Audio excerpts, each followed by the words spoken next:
Yes, audible. So guys, the wait is over and sir is between us. First of all, I want to introduce sir between you. जैसे कि हमें पता है sir former ISRO scientist हैं और sir ने इसरो में काफ़ी इंपॉर्टेंट प्रोजेक्ट्स पे काम किया है जैसे कि मंगल मिशन और भी बहुत सारे। सर ने अपनी ग्रेजुएशन बिट्स पिलानी से की है ईसीई ब्रांच से। उसके अलावा सर टेडेक्स स्पीकर है, मोटिवेशनल स्पीकर हैं, बिजनेस कंसल्टेंट हैं और सर एक चैनल भी ऑन करते हैं या एक बिजनेस ऑन करते हैं निम्बस एजुकेशन, जिसमें आईआईटी जेई के जो स्टूडेंट्स हैं उनको गाइडेंस देते हैं और इसरो के लिए भी सर गाइडेंस देते हैं।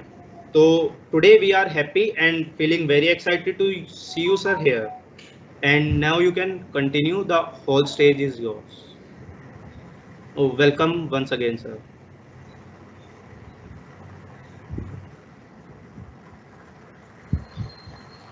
Thank you, Himanshu. Thank you, Ayush. Just a sec, I'll set up my camera first. Let me switch on my camera. Just give me a minute, okay? Then we'll start. No problem, sir, no problem. Yeah.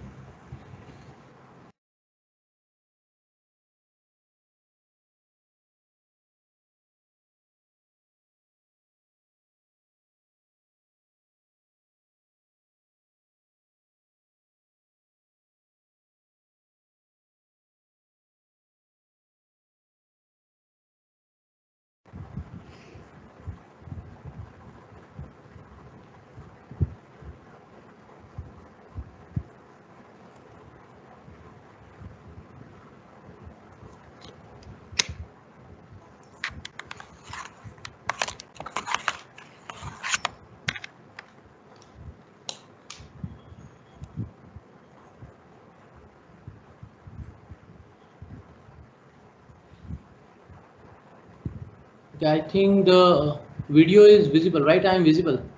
Yes, sir, you are visible. Yes, sir. Yes, sir.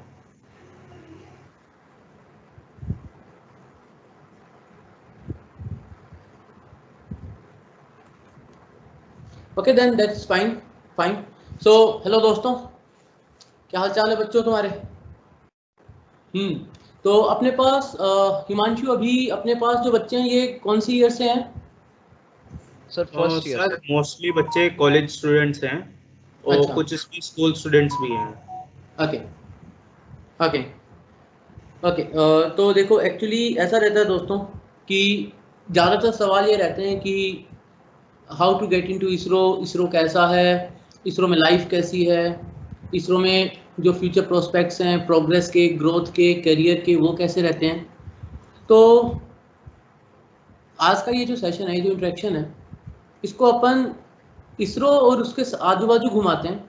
And I will start from my story कि how ISRO happened in my life. और जब इसरो मेरी life में हो गया था और जहाँ मैं जाना चाहता था वहाँ मैं पहुँच गया था, तो फिर वहाँ से अभी मैं इसरो साइंटिस्ट से फॉर्मर इसरो साइंटिस्ट क्यों बना, इसरो में मैंने क्या क्या देखा, क्या क्या सीखा, इसरो ने क्या क्या दिया मुझे, और कैसे लाइफ चेंजिंग चीज़ें रही इसरो के अंदर जो मेरा एक्सपीरियंस था। And if you are planning to make your career in ISRO, then what are the few things that you to keep in mind.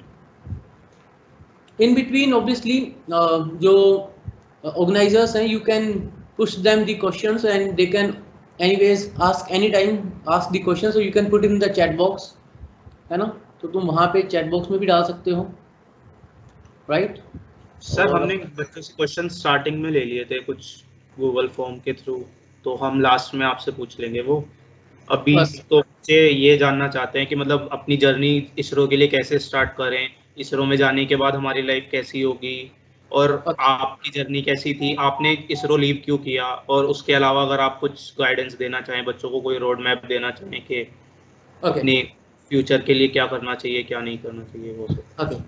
Okay देखो, टू स्टार्ट विद सबसे पहली बात ये रहती है दोस्तों कि अच्छा, मेरी जो कहानी वैसी है कि मैं 12th में CBSE टॉपर था और वहाँ से मेरे को बिट्स पिलानी मिला।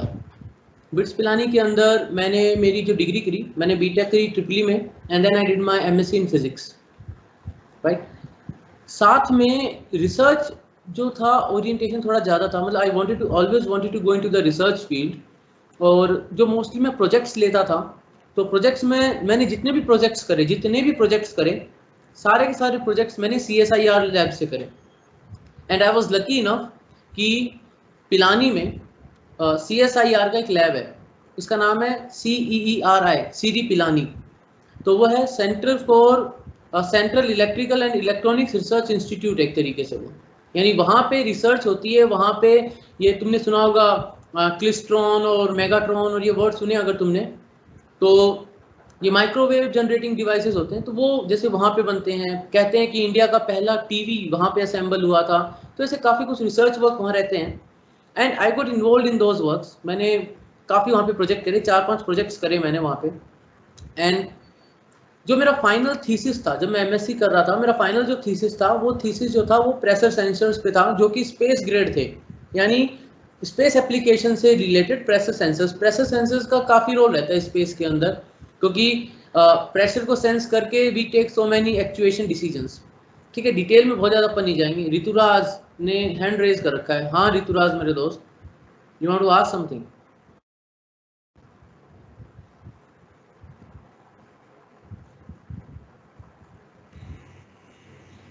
Sir, we will give them time after the Okay. session is over. So you continue, please. Okay, तो ठीक है, will take your doubts Rituraj and Saurabh, बात करेंगे अपन।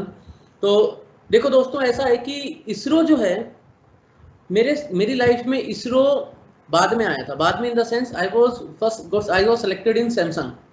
मैं सैमसंग था, साउथ कोरिया था, और इसरो का एग्जाम मैंने बाद में दिया। मैं पहले सैमसंग में, मेरा ऑन कैंपस प्लेसमेंट सैमसंग में हुआ था। इसरो की प्रिपरेशन के लिए जैसे कुछ बातें अगर मैं बताऊं, तो जैसे इसरो में अगर कुछ प्रिपरेशन करनी है, इसरो की अगर हम बातें करें कि कैसे प्रिपेयर करा जा सकता है इसरो के बारे में और वो सब, तो अभी इसरो में 3 मेन ब्रांचेज हैं। जो पहली ब्रांच है वो है इलेक्ट्रॉनिक्स की, दूसरी जो ब्रांच है वो है मैकेनिकल, तीसरी ब्रांच है कंप्यूटर साइंस। अब यहाँ पे बच्चों को लगेगा हम तो केमिकल के हैं, हम तो सिविल के हैं, हम तो और दूसरी ब्रांचेस की, हमारा क्या होगा? एक्चुअली द थिंग इज कि केमिकल हो, सिविल हो, तो इसकी भी जो है वो ओपनिंग आती है। ऐसा नहीं ओपनिंग नहीं आती, इसकी भी ओपनिंग्स आती हैं, बट वो थोड़ी कम रहती है। अब तुम बच्चे हो अगर जो MSc कर रहे हो, यू आर डूइंग MSc, तो तुम MSc वाले बच्चे हो, तो वहाँ पे तुमको लगेगा कि क्या मैं इसरो में जा सकता हूँ? ऐसे बहुत सारे क्वेश्चन में से बच्चे पूछते हैं कि भाई मैं MSc कर रहा हूँ तो क्या मैं इसरो में जा सकता हूँ? तो भाई ऐसा है कि MSc वाले बच्चे भी इसरो में जा सकते हैं। जैसे कि मैं बताऊं, जिस साल मैंने मेरा इंटरव्यू दिया था, तो मैंने मेरा इंटरव्यू बीटेक के बेसिस पे दिया था। उसी साल सैटेलाइट सेंटर जो इसरो का, वहाँ पे MSc के बेसिस पे, MSc फिजिक्स के बेसिस पे इंटरव्यू हुए थे, लेकिन 4 ही ओपनिंग थी। एप्लीकेशन फॉर्म आ गए थे तकरीबन 7 या 8 हज़ार। तो फाइट बहुत ज़्यादा है, कॉम्पिटिशन बहुत ज़्यादा, और ओपनिंग जो है ना वो रेगुलर नहीं है।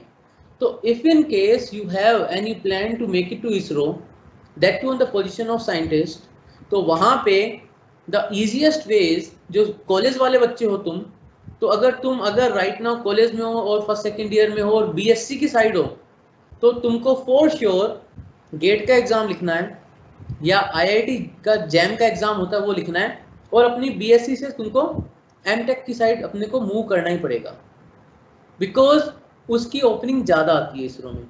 पहली चीज़, कुछ अगर स्कूल के बच्चे हैं यहाँ पे, तो उनके लिए जो एक बहुत आसान तरीका है इसरो में जाने का, वो ये है कि JEE एडवांस को अच्छे से क्लियर करो, क्योंकि इसरो का खुद का एक इंस्टीट्यूट है, नाम है उसका IIST, लिख लो तुम, इसको एक्सप्लोर करना। वैसे इस पर मैंने एक वीडियो ऑलरेडी कर रखा है, तुम मेरे चैनल पे जाके भी देख सकते हो IIST के बारे में। IIST जो है, स्कूल गोइंग किड्स हो अगर तुम स्पेसिफिकली, और अभी 11वीं 12वीं में आए हो और JEE के लिए प्रिपेयर कर रहे हो, तो JEE एडवांस के लिए प्रिपेयर करो। JEE एडवांस में 2020 की बात है, जो 2020 में एडमिशन्स हुए JEE एडवांस के थ्रू IIST में, तो जिन बच्चों ने JEE एडवांस में 25 से 45% के बीच में स्कोर किया है, उन बच्चों को IIST में एडमिशन मिल गया। IIST की खास बात ये कि वहाँ पे फ़ी नहीं लगती। इफ़ यू परफॉर्म वेल, मतलब एक सर्टेन क्राइटेरिया से ऊपर अपना CGPA रखते हो, तो फिर तुम्हारी वहाँ पे फ़ी नहीं लगती, and that's really a good part of it. ठीक है, दूसरा, अगर सर्टेन CGPA के ऊपर CGPA मेंटेन करते हो, तो वहाँ पे तुम्हारा ऑलमोस्ट 99% कंफर्म है कि इसरो विल टेक यू। अगर तुम इसरो में नहीं जाना चाहते हो then you should have a very good reason कि तुम इसरो में क्यों नहीं जाना चाहते आईआईएसटी से, नहीं तो 99% इसरो विल टेक यू। दूसरी बात, आईआईएसटी में अगर तुम अच्छे परफॉर्म कर रहे हो you have a chance to go to Caltech. अब थिंग्स आर लाइक दैट कि जो कॉलेज में अभी बच्चे, उनके लिए ये सब नहीं है, उनको अभी आईसीआरबी का एग्जाम लिखना पड़ेगा। आईसीआरबी, इसरो सेंट्रल रिक्रूटमेंट बोर्ड। अब आईसीआरबी का एग्जाम कौन कौन बच्चा लिख सकता है? दो ही क्राइटेरिया है दोस्तों, एक क्राइटेरिया है सीजीपीए का, परसेंटेज का, और जो दूसरा क्राइटेरिया है वो क्राइटेरिया एज का। एज लिमिट में तो तुम सब हो गई होगे क्योंकि तुम सब 35 से बड़े तो हो नहीं, तो जो एज लिमिट है वो 30 से 35 रखते हैं वो तो तुम सब एनीवेज उसमें क्लियर कर जाओगे। सीजीपीए के क्राइटेरिया की सिचुएशन ये है कि वहां पे they are very very particular. जैसे अभी अपन सब बीपीआईटी के हैं सारे बच्चे, जो कॉलेज वाले बच्चे सारे बीपीआईटी के हैं सर। मैक्सिमम बीपीआईटी के हैं सर। तो तुम्हारे बीपीआईटी में जो परफॉर्मेंस होता है सीजीपीए में होता है कि परसेंटेज में होता है? जो फाइनल मार्कशीट मिलती है सेमेस्टर की वो सीजीपीए की मिलती है कि परसेंटेज की मिलती है? सर परसेंटेज की मिली है सर। अब मैं फर्स्ट परसेंटेज की। तो जैसे परसेंटेज की मिलती है ना, तो 65% से ऊपर होना चाहिए, दैट इज फिक्स। अगर सीजीपीए मिलती है तो 6.84 है शायद। तो अब वो ये डिफरेंस है, तो तुम ये नहीं कह सकते कि सर मेरी सीजीपीए को मैं परसेंटेज में करूं तो ज्यादा हो जाएगा या मेरे परसेंटेज को सीजीपीए में करूं तो ज्यादा हो जाएगा। नहीं, इसरो नहीं मानेगा। जो तुमको ऑफिशियली तुम्हारी कॉलेज दे रही है उसके ऊपर जो लिखा हुआ है, अगर परसेंटेज लिखा हुआ है तो 65% के ऊपर है तो 65% के ऊपर ही चाहिए, फिर चाहे वो 65.01 ही क्यों ना हो। और सीजीपीए में देता है अगर तुम्हारा कॉलेज, तो अगर 6.84 रखा उन्हें क्राइटेरिया तो 6.84 ही चाहिए। वो उसको कभी भी कन्वर्ट नहीं करने देंगे तुमको, they will never let you convert. कि तुम बोलो कि सर अभी परसेंटेज में तो माना 64.9 है, लेकिन अगर मैं इसको सीजीपीए के फॉर्मूले से कन्वर्ट करूं तो मैं 70 पहुंच जाता हूं, वो नहीं मानेंगे इसको। तो ये बात ध्यान रखना। और they are very particular about it. क्यों? क्योंकि जब मैंने अप्लाई किया था, और मैं बात कर रहा हूँ ये चंद्रयान 1 के बाद की, चंद्रयान 1 के बाद की, जब इसरो का क्रेज बढ़ा था ना लोगों में, मैंने तब अप्लाई किया था। और अब तो इसरो का बहुत ज्यादा क्रेज है। क्यों? क्योंकि इसरो अभी बहुत बड़े बड़े मिशन ला रहा है and it's like matter of big pride अगर you are associated with that mission. ठीक है, तो उस वक्त जब चंद्रयान 1 के बाद मैंने अप्लाई किया था तब 30 पोजीशन के लिए 2.25 लाख एप्लीकेशंस थी। 30 ओपनिंग थी इलेक्ट्रॉनिक्स की और 2.25 लाख एप्लीकेशंस थी। और ये बात मुझे मेरे पैनल इंटरव्यू के टाइम पे बताई गई थी कि उन्हें ये बोला था, जब मैं अंदर घुसा था, बहुत फ्रेंडली होते हैं, बहुत फ्रेंडली होते हैं पैनल इंटरव्यू में जो बैठे होते हैं साइंटिस्ट लोग, और उन सब का एक्सपीरियंस तुम्हारी एज से ज्यादा होगा, मान के चल लेना। कोई भी रैंडम किसी भी पैनल वाले बंदे से तुम पूछोगे ना अगर कि सर आप कितने साल से इसरो में हो, तो जब तुम इंटरव्यू देने जाओगे, तो जब मैं इंटरव्यू देने गया था तो आई वाज 22-23, राइट। और वहां पे कोई भी बंदा ऐसा नहीं था जो 30 साल से इसरो में काम न कर रहा हो। ठीक है, तो उनका एक्सपीरियंस तुम्हारी एज से भी ज्यादा है। ठीक है, but they are very comforting, बहुत कंफर्टिंग होते हैं। तो पैनल इंटरव्यू में उन्होंने मुझे बताया था कि नर्वस मत होना। उन्हें ऐसे बोला था, डियर मनीष नर्वस नहीं होना है, बिकॉज इतने सारे बच्चों में से हमने इतने से बच्चे सेलेक्ट किए हैं, उनमें से तुम एक हो, तो तुम्हारे पास एक बड़ी अपॉर्चुनिटी है। See they are telling you upfront, they will tell you that what kind of opportunity you are having. ये बहुत बड़ी बात है, नहीं तो पैनल इंटरव्यू में ऐसा कोई नहीं करता।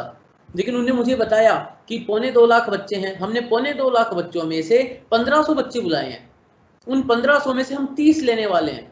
तो तुम 2.25 लाख में से 1500 में आए हो, तो अब तुम्हारे पास अपॉर्चुनिटी ज्यादा अच्छी है कन्वर्जन की, इसको वेस्ट मत होने देना। इसलिए आराम से इंटरव्यू देना, कहीं भी नर्वसनेस हो, हेजिटेशन हो, तुम पानी पी सकते हो। ये तो शुरुआत थी मेरे इंटरव्यू की, बाद में हुई जो भी बातें हुई तो ठीक है, बताऊंगा मैं, वो भी आज बताऊंगा तुमको सारी चीजें। ठीक है, तो इसरो जो है उसके अंदर 2 स्टेप्स हैं आईसीआरबी के कॉलेज वाले बच्चों के लिए, कि जैसे उनका देख क्राइटेरिया तुमको मैच करना है, उनका करना है तो करना है, उनको कुछ भी नहीं चाहिए उसके अलावा, लेटर ऑफ रिकमेंडेशन वगैरह कुछ भी नहीं देखते हैं वो लास्ट में देखते हैं, लास्ट में। मेरे पास सीनियर मोस्ट साइंटिस्ट जो थे सीएसआईआर का, उनका लेटर ऑफ रिकमेंडेशन था, लेकिन वो लास्ट में आया, वो मेरी एप्लीकेशन में सबसे नीचे लगा हुआ था, मैंने पहले सबमिट कर दिया था, so that was kept in last in my application. तब तक तो पूरा इंटरव्यू ही हो चुका था। पूरा इंटरव्यू होने के बाद उन्होंने देखा अच्छा तुम्हारे पास रिकमेंडेशन भी है, लेकिन तब तक तो सब फाइनल ही हो चुका होगा ना, क्योंकि तब तक इंटरव्यू हो चुका था, बातें हो गई थी, ये भी पूछ लिया था कि भैया बेंगलोर क्यों देने आए हो इंटरव्यू, आप तो पिलानी राजस्थान से हो, तो आपने जयपुर या दिल्ली क्यों नहीं लिया सेंटर। तो इतनी भी बात हो चुकी थी इंटरव्यू के बाद, तब उनको पता चला कि लेटर ऑफ रिकमेंडेशन भी लगा रखा है मैंने, लेकिन मेरे प्रोजेक्ट और मेरा सीवी जो था वो सबसे ऊपर था। सबसे ऊपर होती तुम्हारी स्कोर शीट कि तुमने रिटन टेस्ट में कितना परफॉर्म किया है। वो नंबर पहले तो बताते नहीं थे, तो मुझे मेरा स्कोर नहीं पता, मुझे बस ये पता है कि मैंने रिटन टेस्ट क्लियर किया था, लेकिन आज का शायद स्कोर बता देते हैं। ठीक है, तो स्कोर के सेंस में सीधी बात है कि एक लिस्ट आ जाती है जहाँ पे तुमको पता चल जाता है कि तुम स्कोर शीट में तुम वहाँ पे कहाँ पे हो रैंक लिस्ट में। बट फिर भी मैं बता रहा हूँ, वो चीज़ तुम्हारे लिए डीमोटिवेटिंग नहीं होनी चाहिए अगर तुम बहुत नीचे हो तो। जैसे कभी कभी बच्चे क्या करते हैं ना, रैंक लिस्ट देखते हैं और बोलते हैं यार मेरा तो लास्ट नंबर है, मेरा क्या होगा, ऊपर वालों का हो जाएगा। ऐसा नहीं होता, ऐसा नहीं होता। क्यों? क्योंकि हमारे उस दिन जिस दिन इंटरव्यू हो रहा था, उस दिन काफ़ी बच्चे थे ऐसे जिनको देख के लग रहा था कि हाँ यार इसका तो हो ही जाएगा। ऐसे देख के लगता है ना कुछ बच्चों को, वेल प्रिपेयर्ड लग रहा है, एकदम वेल ग्रूम्ड लग रहा है। मैं तो रातों रात बैंगलोर पहुंचा था, 4 बजे तो मैं बैंगलोर पहुंचा था और 6 बजे मैं कैसे ना कैसे पहुंच गया था सेंटर पे। मेरा नंबर आना था दोपहर में 1 बजे, तो मैं बैंगलोर उतरा, बैंगलोर उतर के सीधा सेंटर पहुंच गया। तो यू कैन इमेजिन कि क्या सिचुएशन थी मेरे इंटरव्यू वाले दिन की। और मेरा नंबर 1 बजे आना था। इसरो के अंदर ही नाश्ता करा, वहीं मैंने खाना खाया और वहां से इंटरव्यू देके फिर वापस मैं शाम को वापस रवानगी। That was the situation of my interview. ठीक है, लेकिन ऐसा है कि वहां पे इट डजंट मैटर कि तुम उस रैंक लिस्ट में कहाँ पे हो, तुम्हारा जो पैनल इंटरव्यू है वो कंप्लीटली पूरी कहानी चेंज कर सकता है। ठीक है, अब बात करते हैं अपन की जो रिटन एग्जाम होता है उसमें होता क्या है। ठीक है, तो जो रिटन एग्जाम होता है उसके अंदर तुम्हारा, जैसे मैं ट्रिपली की बात करूं तो गेट की जो भी प्रिपरेशन कर रहे हो, और गेट मैंडेटरी अभी तुम बच्चों के लिए, बीटेक के बाद गेट का एग्जाम मैंडेटरी है। गेट की जो भी प्रिपरेशन कर रहे हो उसको अच्छे से करना है, दैट इज ऑल। बस गेट की, जैसे मैं बता देता हूं, मैंने जिस बुक से पढ़ा था, जीके पब्लिकेशन की बुक आती है, आई थिंक वही तुम भी यूज करते होगे। जीके पब्लिकेशन की बुक थी, गेट की बुक थी, मैंने वो बुक खरीदी थी इसरो का फॉर्म भरने के बाद। इसरो का फॉर्म भरने के बाद मैंने वो बुक खरीदी थी। ठीक है, तो वो जो बुक थी उस बुक से मैंने प्रिपरेशन करी। तो very simple and very frankly बता रहा हूँ, उस बुक को मैंने पूरा करा। ठीक है, और कोई कोचिंग वोचिंग कुछ नहीं करी, जो उस बुक में था उस बुक को मैंने पढ़ा, जितना समझ में बैठा उतना समझा, जितने क्वेश्चन बने उतने क्वेश्चन करे, और बस उन्हीं क्वेश्चंस को रिपीट करता गया, प्रैक्टिस करता गया। टाइम की प्रैक्टिस करी और एक्यूरेसी की प्रैक्टिस करी, बस। कोचिंग कोई भी नहीं ली मैंने, कुछ कोचिंग वोचिंग नहीं ली, कुछ नहीं ली, सेल्फ प्रिपरेशन था पूरा का पूरा 100%। ठीक है, प्रीवियस ईयर क्वेश्चंस मैंने 2 ही साल के देखे, लेकिन अभी तुमको सारे मिल जाएंगे, सारे मिल जाएंगे तुमको पिछले 10 साल के। और ये गलती तुमसे नहीं होनी चाहिए कि तुम प्रीवियस ईयर क्वेश्चन सोल्व न करो। इसरो के एग्जाम में प्रीवियस ईयर क्वेश्चंस रीअपीयर होते हैं, ये बात है। ठीक है, तो तुमको प्रीवियस ईयर क्वेश्चन करके जाने हैं। मैं तो 2 साल की करके गया था, तो ही 3-4 क्वेश्चन मेरे को ऐसे मिल गए थे जो कि अपीयर हुए थे, जो कि अपीयर हुए थे, राइट। तो अगर तुम पूरे 10 साल के प्रीवियस ईयर क्वेश्चन कर लेते हो, इन दैट केस मतलब you will have a greater chance कि तुमको रिपीटेड क्वेश्चन मिले। 11th और 12th के इलेक्ट्रोमैग्नेटिक इंडक्शन और एसी, उसके सिंपल क्वेश्चन भी मिलेंगे तुमको। तुमको जो फूरियर ट्रांसफॉर्म पढ़ते हो तुम, ट्रिपली में पढ़ोगे ना तुम फूरियर ट्रांसफॉर्म, तो फूरियर ट्रांसफॉर्म के क्वेश्चन तुमको मिलेंगे। तुमको कम्युनिकेशन सिस्टम जो पढ़ते हो उसके क्वेश्चन मिलेंगे तुमको वीएलएसआई डिजाइन के सवाल मिलेंगे, और खूब सारे सवाल मिलेंगे तुमको डिजिटल सिग्नल प्रोसेसिंग के और पावर सिस्टम्स के, खूब सारे। ठीक है, ये तो तुम पेपर देखोगे ना तो तुमको अपने आप आइडिया लग जाएगा कि पेपर कैसा आता है। दूसरी बात, इसरो का पेपर जो है, you don't have to attempt it 100%। कई बच्चों के दिमाग में बैठ जाती है पूरे का पूरा अटेम्प्ट करना है, पूरे का पूरा अटेम्प्ट करना है। ऐसा नहीं है, पेपर का लेवल टफ आता है, बिल्कुल आता है। हाँ, जो AIR 1 लाने की सोच रहा है उस पर्टिकुलर एग्जाम में, वो दूसरा बच्चा है। मैं जनरल बच्चों की बात कर रहा हूँ। तो जनरल तुम्हारी अप्रोच होनी चाहिए कि 60 to 70% पेपर में अटेम्प्ट कर दूं with accuracy, you are good to go. सही बता रहा हूँ, तुम्हारे लाइफ में आराम रहेगा। ठीक है, ये तो रही बात रिटन टेस्ट की। रिटन टेस्ट के बाद होता है जो पैनल इंटरव्यू। तो अभी सिचुएशन ये है दोस्तों, अगर एवरीथिंग रिमेन्स नॉर्मल तो अक्टूबर में आएगा नोटिफिकेशन। ठीक है, एक जस्ट गिव मी अ सेक, एक चीज इंपॉर्टेंट मैं करता हूँ, है ना, जस्ट गिव मी अ सेक, 1 मिनट, 1 मिनट दोस्तों, है ना? मैं वीडियो ऑफ नहीं कर रहा हूँ क्योंकि मैं 2 मिनट में सारा काम कर लेता हूँ। 1 मिनट। एक मिनट। No problem sir, take your time.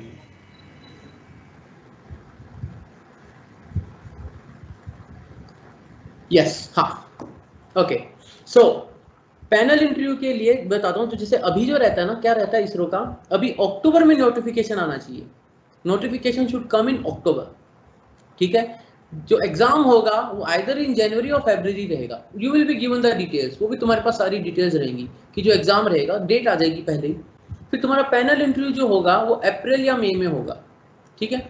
मेरे टाइम पे तो जून में हुआ था, देखो सच्ची बात ये है। लेकिन अभी सब उनने आगे खिसका दिया है, बट देन थिंग्स में चेंज हो सकती हैं, क्योंकि कोविड की सिचुएशन है। कोविड की सिचुएशन के चलते इस बार तो हुआ ही नहीं भाई, इस बार तो ICR भी नहीं हुआ, राइट।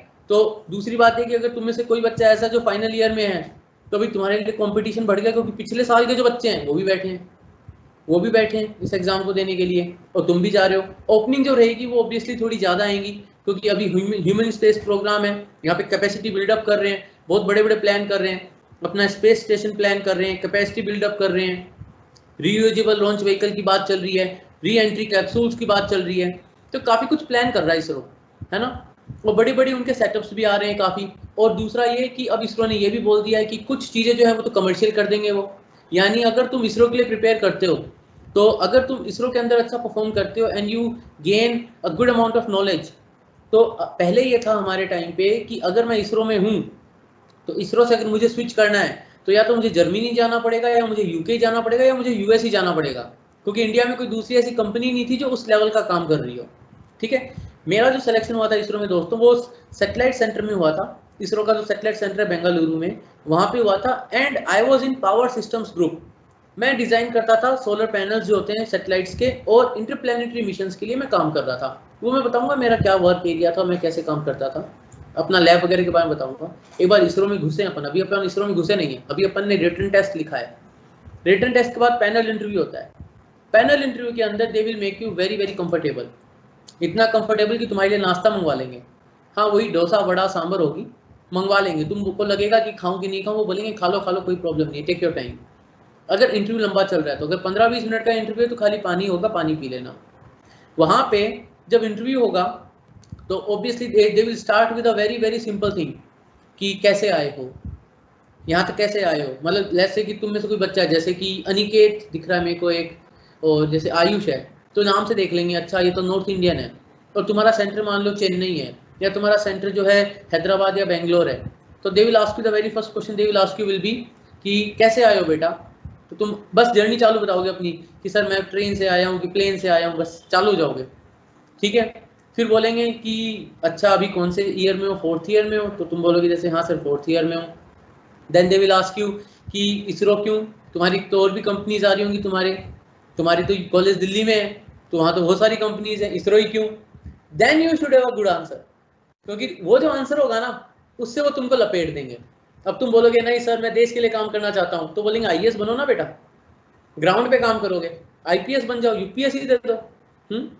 अगर तुम बोलोगे नहीं सर रिसर्च में इंटरेस्ट है, तो बोलेंगे बताओ क्या प्रोजेक्ट किए हैं रिसर्च के, कोई पेपर पब्लिश किया है क्या। वो लगता है तुमको कि यार बड़े प्यार से पूछ रहे हैं, बट एक्चुअली प्यार से नहीं पूछ रहे हैं, वो जाल बिछाते हैं।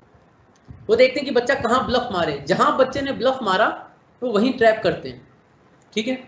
तो जैसे मेरे से पूछा था कि इसरो क्यों, तुम तो सैमसंग में हो, कोरिया में हो, डॉलर्स में कमा रहे हो, तो इसरो क्यों। मैंने कहा सर एक्चुअली आप मेरा अगर प्रोफाइल देखेंगे तो सैमसंग का जो एंड्रॉइड में मैं I was in north America team, Samsung की नॉर्थ अमेरिका टीम में था मैं, और I was working on Bluetooth application for Galaxy नया लॉन्च हुआ था तब नॉर्थ अमेरिका में, ठीक है। AT&T ये कंपनी है और एक टी मोबाइल कंपनी है, इन दोनों के साथ एक टाई अप हुआ था सैमसंग का। यूजुअली वहाँ पे जो सर्विस प्रोवाइडर है ना उसी के साथ टाई अप होता है और तभी फोन लॉन्च होता है मार्केट में। इंडिया में ऐसा नहीं है, इंडिया में जो फोन आता है, जैसे जो मेरे पास फोन है, मैं फोन खरीद के कोई भी सिम लगा सकता हूँ, वहाँ पे ऐसा नहीं। वहाँ पे सैमसंग ने AT&T और टी मोबाइल ये जो दो कैरियर्स हैं इनके साथ सर्विस प्रोवाइडर्स के साथ टाई अप किया था, तो उनके साथ हमने एक फोन लॉन्च किया था जो अपर हाई एंड फोन था, उसके अंदर ब्लूटूथ एप्लीकेशन को थोड़ा करा था, स्निफिंग टूल वगैरह डेवलप करी थी। That time I was in Korea, ठीक है। तो उन्होंने बोला कि ये सब करो, तो मैंने कहा कि मेरा आंसर ये था जो मैंने बोला कि sir I have not prepared my self for Android, if you look at my projects I have prepared my self for the field of research. तो उन्होंने बोला दिखाओ भाई क्या प्रोजेक्ट कर रहे हैं, और फिर बहुत आराम हो गया मेरे लिए, बहुत आराम हो गया, क्योंकि जो प्रोजेक्ट्स मैंने करे थे ना वो मैंने बहुत मन से करे थे, और फिर मैंने उनको मेरे प्रोजेक्ट्स के बाहर ही नहीं जाने दिया, बिल्कुल बाहर नहीं जाने दिया, प्रोजेक्ट्स में ही चलते रहे हम। फिर लेकिन ऑब्वियसली उनको लगा यार ये तो बड़ा एकदम स्मूथ सेलिंग चीज होगी, थोड़ा तो इसको डिस्टर्ब करें, थोड़ा तो इसको स्ट्रेस दें। तो उन्होंने पूछा अच्छा अभी तुम्हारे जो प्रोजेक्ट्स हैं तो बताओ तुम्हारा फेवरेट सब्जेक्ट कौन सा है, तुमने जो प्रोजेक्ट्स करें इनसे तो समझ में नहीं आ रहा कि तुम्हारा फेवरेट सब्जेक्ट कौन सा है। मेरा जो प्रोजेक्ट था, एक मेरा प्रोजेक्ट था आर्टिफिशियल ईयर ड्रम बनाया था, तो एक उसका प्रोजेक्ट था, एक प्रोजेक्ट था कि माइक्रो इलेक्ट्रॉनिक्स को नैनो इलेक्ट्रॉनिक्स की साइड लेके जाते, because that was the time जब इंडिया में नैनो इलेक्ट्रॉनिक्स इंट्रोड्यूस हो रहा था। तो डिजाइन प्रोस्पेक्ट्स में क्या क्या ध्यान रखना पड़ेगा, how the things change when you go from macro to nano, ये एक प्रोजेक्ट था। और मतलब इसी तरीके के प्रोजेक्ट थे, एक प्रोजेक्ट था मेरा जहाँ पे ion sensitive field effect transistor बनाया था जो कि पीएच सेंसर के जैसे भी काम करता है। तो कुल मिला के ऐसे मेरे प्रोजेक्ट्स थे। तो वहां पे मैं प्रिपेयर नहीं होके गया था इस चीज के लिए, क्योंकि जब उन्होंने बोला भी आपने जो प्रोजेक्ट्स करे उसके हिसाब से अपना बताओ कौन सा सब्जेक्ट है, तो I was not prepared for that. But then somehow I manage, क्योंकि मेरे को पता था भी प्रोजेक्ट जो मैंने करे हैं उसमें दो चीजें तो बोल ही सकता हूँ, सिग्नल प्रोसेसिंग एंड इलेक्ट्रॉनिक्स, ये तो सब में लग ही जाएगा ना, मोटा मोटा सब में लग जाएगा। उन्होंने बोला नहीं तीन बताओ, टेल 3 सब्जेक्ट्स जो तुमको पसंद है, आपने तो 2 ही बताए हैं, तो तीसरा मैं सोचा क्या बताऊं, और मैंने क्योंकि फिजिक्स भी कर रखी थी मैंने फिजिक्स बता दी, तीसरा फिजिक्स का सब्जेक्ट बता दिया मैंने कि इलेक्ट्रोमैग्नेटिक थ्योरी भी अच्छी लगती है मेरे को, क्योंकि उसमें भी मेरे बहुत अच्छे नंबर आए थे, इस तरीके से बोला। तो बोले अच्छा ठीक है तो ये तीनों सब्जेक्ट तुमको आते हैं, तो फिजिक्स के बच्चे हो, चलो क्वांटम पे बात करते हैं, क्लीन बोल्ड। मैंने एकदम नाप तोल के वो प्रोजेक्ट्स बताए, वो सब्जेक्ट बताए जो मेरे को लग रहा था यार इनमें तो मैं मैनेज कर लूंगा, क्योंकि प्रिपेयर करके आया हूँ। उन्होंने बोला ठीक है तीनों तो आ रहे हैं, चलो क्वांटम पे बात करते हैं, क्वांटम कौन पढ़ाता है, उन्होंने पूछा क्वांटम कौन पढ़ाता है बिट्स में, मैंने हमारे नाम बताया प्रोफेसर का। बोले अच्छा मैं जानता हूँ उनको, तो अच्छा पढ़ाते हैं तो तुमको अच्छा आता होगा। मतलब सिचुएशन ये होगी मेरी कि मैं ये नहीं कह सकता कि सर क्वांटम मेरे को आता है नहीं आता, या मैं नहीं देना चाहता, मैं प्रिपेयर नहीं करके आया। लेकिन the thing is you have to be honest, उन्होंने सवाल पूछा, मैंने जवाब दिया, उन्हें स्क्रोडिंजर इक्वेशन पूछी, 3 डायमेंशनल पोटेंशियल वेल पूछा, मैं ट्रिपली के बेसिस पे गया था, मेरा इंटरव्यू फिजिक्स पे चालू हुआ क्योंकि वो देख चुके थे सीवी पूरा मेरा, है ना, 1 पेज का होता है खाली फॉर्मेट, उसमें सब लिखा रहता है, ठीक है। तो बाद में उन्हें पूछा, जहां मेरे को लगा ना बस अब और नहीं हो रहा, मैंने बोला सर इसके आगे आई एम नॉट कंफर्टेबल, आप कुछ और पूछ लो। तो दूसरे सर बैठे थे, बोलते ठीक है कुछ और पूछ लेते हैं, स्टैटिस्टिकल मैकेनिक्स पूछ लें। मैंने कहा कि हाँ, बोला पढ़ा है, मैंने कहा हाँ सर पढ़ा तो है, बोले उसके बारे में पूछ लें। तो कुल मिला के ऐसा था कि ग्रिलिंग होती है, लेकिन जहां बोलोगे ना वहां नंबर नहीं कटेंगे आपके, आप जैसे मैं बोल दूं कि मेरे को ये नहीं आ रहा, नंबर नहीं कटेंगे। क्या हुआ, 1-2 स्टैटिस्टिकल मैकेनिक्स के क्वेश्चन पूछे, एंट्रोपी के बारे में पूछा और रैंडमनेस ऑफ द यूनिवर्स के बारे में पूछा, बहुत सिंपल पूछा। उनको लग गया था कि मैं प्रिपेयर्ड नहीं हूँ इनके लिए, तो गलत मैसेज न जाए, तो उन्हें नॉर्मल सवाल पूछे। एंड देन उन्होंने बोला चलो आज अब तुम्हारे वाले टॉपिक पे आते हैं, एनालॉग इलेक्ट्रॉनिक्स पूछते हैं। एनालॉग इलेक्ट्रॉनिक्स पूछी उनने मेरे से, ओपैम्प पूछ लिया, जो एम्पलीफायर होता है अपना वो पूछ लिया, उसके अलग अलग जो सर्किट्स होते हैं पूछ लिए, फीडबैक पूछ लिया उसका, वहां से डिजिटल सिग्नल प्रोसेसिंग पे चले गए, क्योंकि मैंने बोला था, है ना, सिग्नल प्रोसेसिंग तो मैंने बोला था, तो उधर चले गए। मैंने एक प्रोजेक्ट किया हुआ था जहाँ पे हमने डेमोन्स्ट्रेट किया था कि किस तरीके से जीपीएस की हेल्प से हम लोकेशन निकाल सकते हैं इमरजेंसी के अंदर, खासकर अगर एल्कोहल सेंसर के कारण कोई गड़बड़ हुई किसी कार में, तो कोई एक्सीडेंट हुआ है, कुछ हुआ है, तो कहीं से एसओएस आया, तो ऐसा प्रोजेक्ट मैंने किया था। बिट्स के अंदर ही एक जो उनकी वो होती थी, बिट्स के अंदर हर साल एक एकेडमिक वो होता था इवेंट, उसका नाम है अपोजी, नाम है उस इवेंट का, तो वहाँ पे आप अपने प्रोजेक्ट्स कर सकते हो, वहाँ पे किया था। तो overall that was the whole experience of the interview.